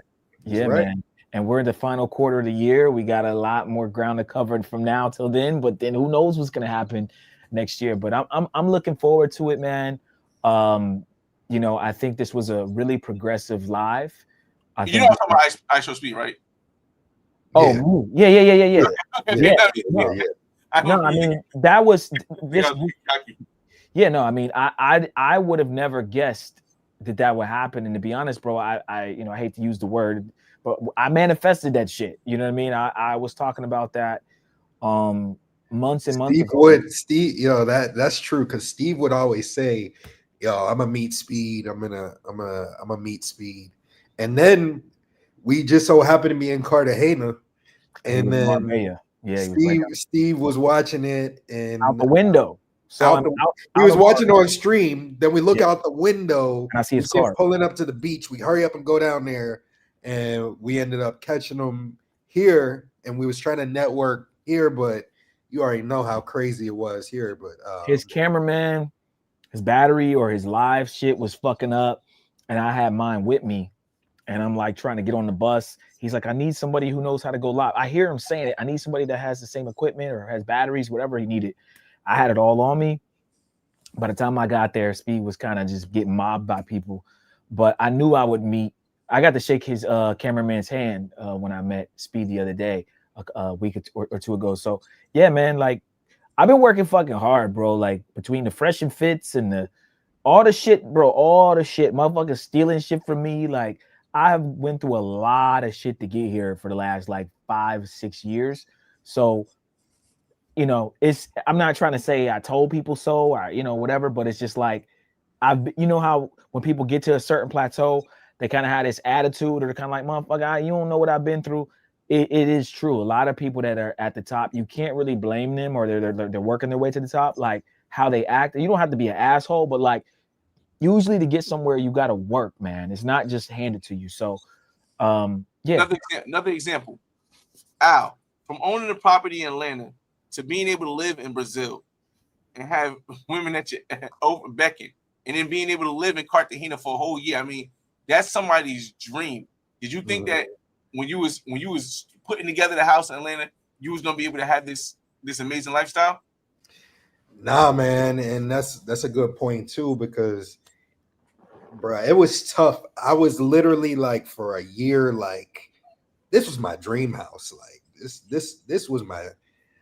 I'll see if I got a picture. Like I was like 30, 32, 33 maybe. The biggest house in the neighborhood.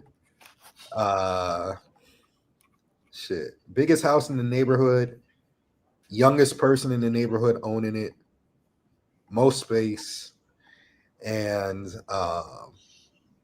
that was my crib. That's my yard. Like all of this is my yard. Like so owning all that, the front and the fence, all the way to down there is this. That was all. So, you know, me owning that, buying it, especially during COVID when everybody was saying don't buy it, and you know, for me to put it together, buy that, and then having to sell it just because I got married and then I was getting divorced, and that was part of what I had to do to sell, like to get the divorce.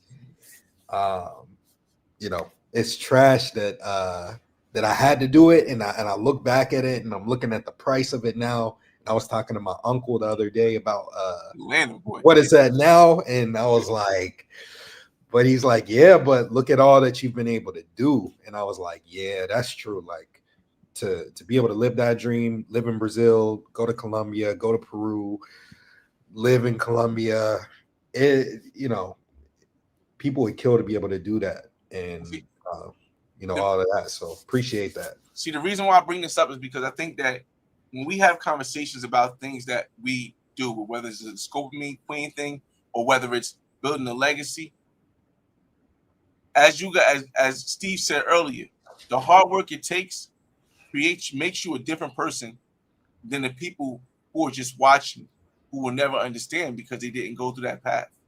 They don't understand the whole gist behind it. They only see the first layer of, dog, why didn't you just give the information up?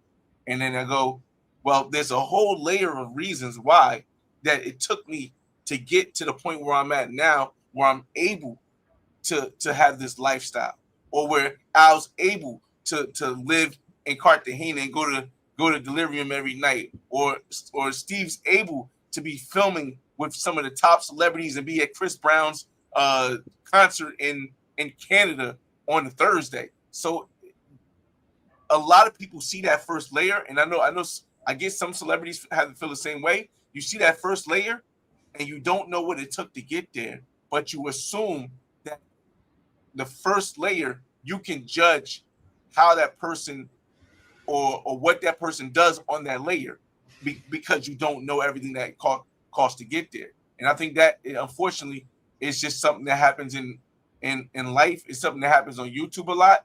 And just to get these two brothers telling their story about the struggles and what they had to get to where they have this amazing life that people would die to have. You got to understand, sometimes you just got to let the process play out. Don't break judgment. Don't get emotional. Just let the process play out, because there's a lot of stuff that you might not know going on behind the scenes before you speak. Absolutely, man. Well, like I said, I think this was a really great live. Again, Flyboy, I appreciate you for pulling up. We're gonna go ahead and wind down. I wanted to give you just, I think that was closing statement there. Was that me? I don't know what that noise was. I think that was a really great closing statement there. But I wanted to give you a moment too to just, if there's any other things, new things you got going on, anything you want to say to the people, any new videos dropping, the Riz, Art of Riz Part 3. I'm not sure, but can you just give the people just a little bit more about what you got going on before we cut out of here? Well, because I'm a people's person, I mean, they could just find everything on the channel, but I'll go to and I'll answer the comments. So shout out to Travel Lover. Travel Lover says, but Flyboy, traveling on one hand can be a downfall to a lot of us because it can become an addiction. And an addiction, traveling can involve us in becoming an overseas play-for-play player, only which might destroy our legacy of getting married and building a genuine families here at home. Getting married isn't the goal for most people.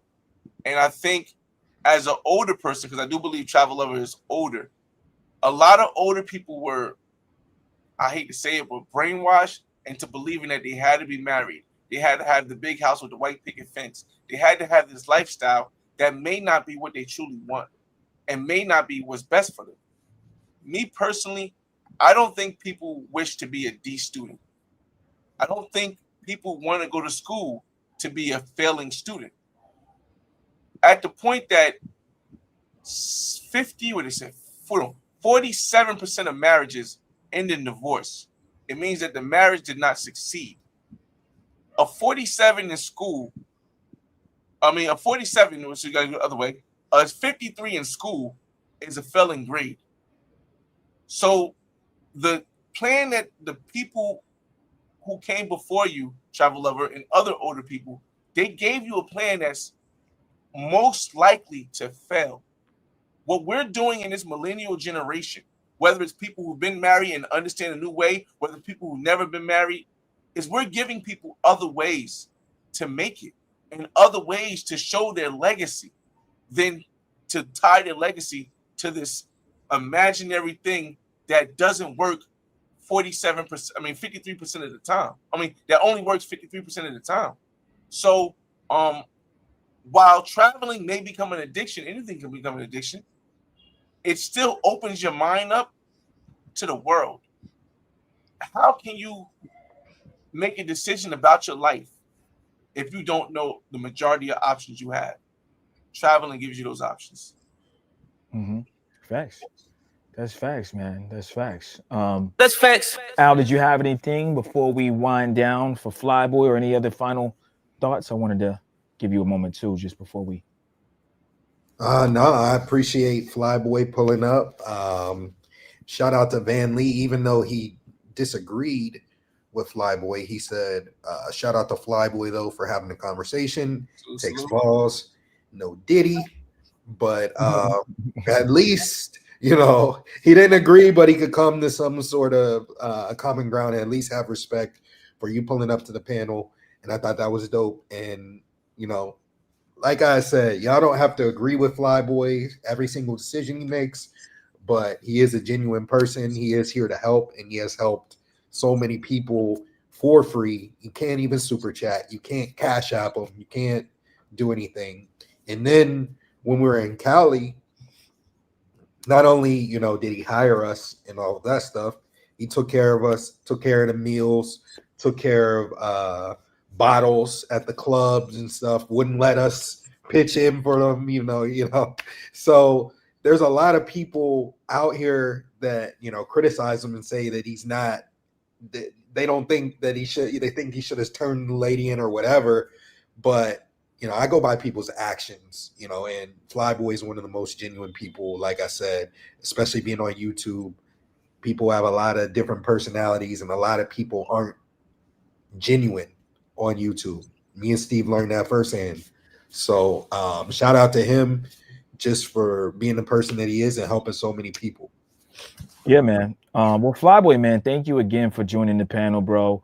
I know it was a little impromptu. We hit you up a day or two ago and you said you'll make some time. I'm not sure if you're in Miami or where you're at currently. I know there's some stuff.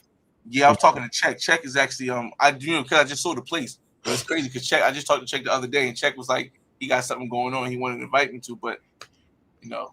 Yeah. So I might pop by tomorrow we'll check and we'll see. Maybe we'll do a live or get some content. But it's been raining here in Miami every day. It's been real bad with the weather, so we'll see. We're in the hurricane season, yeah. So I don't know why people are surprised. Like this happens every year. Like everyone, it's raining. Yeah, motherfucker, it always rains in September and October. But anyway, but yeah, Flyboy, again, man, appreciate you for pulling up. Yeah. And yeah, man, hopefully I'll catch up with you soon, and definitely next time you're in Miami, bro, we definitely gotta link up for sure. Definitely, y'all. Appreciate y'all. All right, man. Appreciate you, man. We'll be right back at you. All right, guys, that was the Flyboy way. Shout out to Travel Lover. He said, "Al, we going out tonight?" That's always the plan on the weekends, man.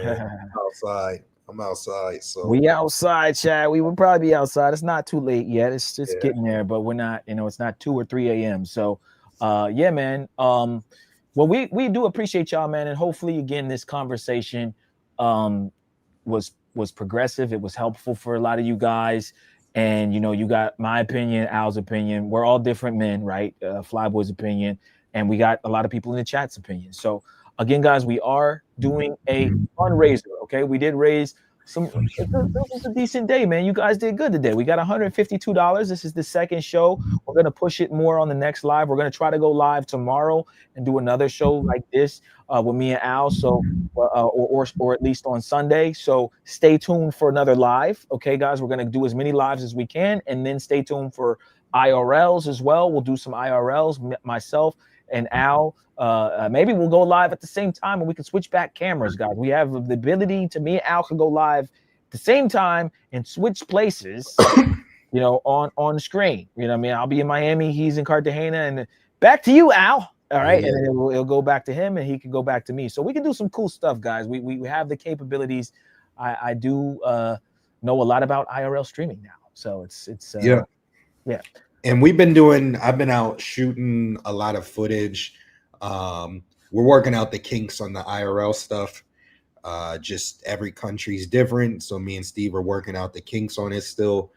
As far as the footage, we're going to be putting together some vlogs. We're going to be talking about a lot of things new.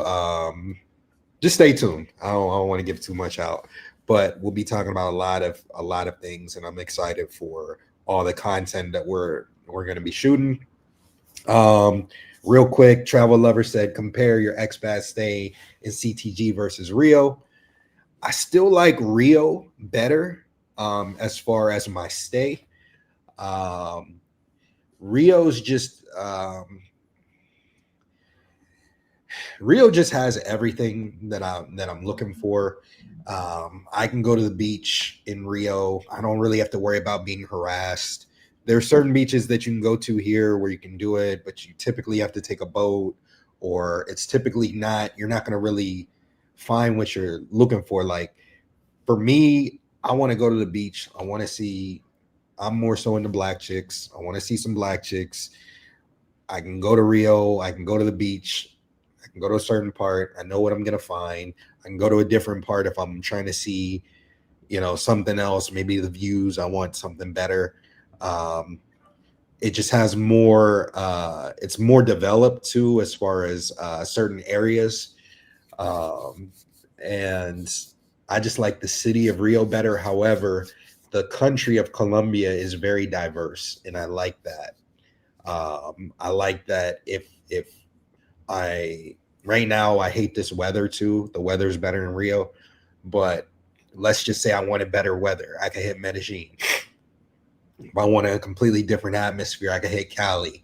I can hit Barranquilla. I can hit Santa Marta. I can hit San Andreas and have completely different experiences. Whereas Brazil, a lot of the places are similar. You do have Sao Paulo. I'm not a huge fan of Sao Paulo. But as far as city for city, I like Rio better than Cartagena. However, Cartagena is probably a 1B. Rio's 1A. So it's very close, but I like Rio better. Yeah. Shout out to you guys. Thank you for all the questions. Again, guys, we raised $152 for our first two shows. Let's get this number over 300 or 400 on the next show, guys. I want to see you guys sending in more support. Once we hit 1,000, again, we're gonna give you guys some more cities, different cities that we've never been to, and and then if we get up higher than that, we 2,000 or 4,000, we'll hit up some different countries. So again, thank you for everyone who supported this show. I want to shout out one more thing too. Shout out to Show Nuff. He put together a weight loss 100-day weight loss challenge. So shout out to him for putting that together. I've done it before in the past, and I actually did very well in it. And so he put together one, and it's through the holidays. It's for the next 100 days. It goes off of body fat percentage. So no matter your weight, it gives everybody kind of this, it levels the playing field, because I could lose 20 pounds, Steve could lose 10 pounds, and Steve could beat me because he's going to lose more body fat percentage, if that's his goal. We're also doing a weight gain challenge. So you would say, like, whatever you want to go to. So he has all of the information. It's in the Discord under the fitness section. So make sure y'all check that out. And if you're interested in joining, hit up either myself, Steve, or Show Nuff. All right, guys, we're gonna go ahead and wind down. Let me go ahead and pull up the housekeeping real quick, and then we will go on our ways, and we'll be back again either tomorrow or Sunday. Real quick, guys, you guys can join our locals. That's mentuition.locals.com. This is where you guys are going to see all the fun stuff, all the behind the scenes, the cool DJs, the cool yacht parties, the big booty Brazilian girls. It is free to join the locals. However, if you want to see all the behind the scenes stuff, you do have to sign up for $9.99. And look at those booties going up the stairs. Yes, sir. Next up, guys, we have our Patreon, patreon.com/mentuition. This is where you guys are going to get all the sauce. You can go to our Patreon and become a member. Again, there's a free, tier here, but you're not going to get much out of the free tier. You do want to sign up for at least our general admission tier, which is $20 a month. You get access to some of our not safe for YouTube content, access to all of our full uncensored travel guides, exclusive behind the scenes footage, exclusive access to our private community, Patreon exclusive content, and special Discord access. Next up, we have our VIP tier. You get access to all of our not safe for YouTube content, priority chats on YouTube, access to our members only live streams, a list of over 1,000 remote jobs, one free consultation question answer per month on Patreon direct message, 20% off of consultations, 10% off the merch, and even more special Discord access. And last but not least, guys, shout out to everybody that's a part of our All Access Pass membership. Spin the check and get it right back. You get one free consultation per month, up to 1 hour, 25% off of additional consultations throughout the month, access to a list of over 11,000 remote jobs, access to our personal cell phone numbers, free exclusive member-only meetups, VIP access and discounts on our merch, yacht parties, and other events. And guys, don't forget, again, as Al said, to join the Discord. The Discord is free. Okay, the link for the Discord is in the description below. You can also join our Facebook group, that is also free. And you guys can join the Mentuition Mafia, which is our YouTube membership. Shout out to all the members. We did have a bunch of members chats today. Cash, Voy, thank you so much for being a member. Tim M, of course.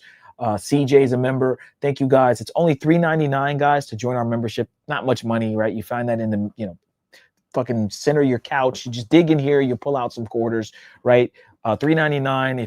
If some of the other stuff I'm mentioning is just too expensive for you, again, join our YouTube membership, the Mentuition Mafia, and that would help us out a lot. Al, am I missing anything else? You are muted. Please do not kiss these hoes in the mouth. That's correct. That stands. All right, guys. don't do it. Don't be dumb. Stupid. Okay. All right, guys. Well, we will catch you guys. We're going to be basically doing like impromptu shows, guys, because I'm sort of filming for King 68 the Grey. Don't know exactly when, but we're going to make sure we get as many shows as we can in each week. So either tomorrow or Sunday, we'll put it up at least an hour or two before, so you guys know. Tap in and we'll be here. All right, guys. And again, we'll be doing some stuff in between that as well. All right. Shout out to Tashiki. He says Steve be rapping on the outros, and then he said y'all said the Patreon videos is coming in the upcoming weeks. We got some Patreon footage for y'all. I'm telling you, 1,000%. We got some Patreon footage coming. I'm editing some stuff now for you guys that'll go. Steve's editing some stuff. I got some not safe for work stuff? We're gonna drop a bunch at like one time too. It ain't gonna be like one video. We'll drop at least like 4 to 6 videos. We got a lot in the tuck, so we'll put up, and that's minimum. We might do more, okay? Because we're due for more Patreon footage, okay? Travel Lover said, "Is your monthly rent cheaper in CTG versus Rio?" CTG by far. CTG, and I'm gonna put out a video too, talking about that, talking about people that want to be expats, that want to do, you know, some of these things that I'm doing. I'm gonna put out a video to that as well, so be on the lookout for that. All right, appreciate you guys, and until next time, adios. Adios! Adios! Adios!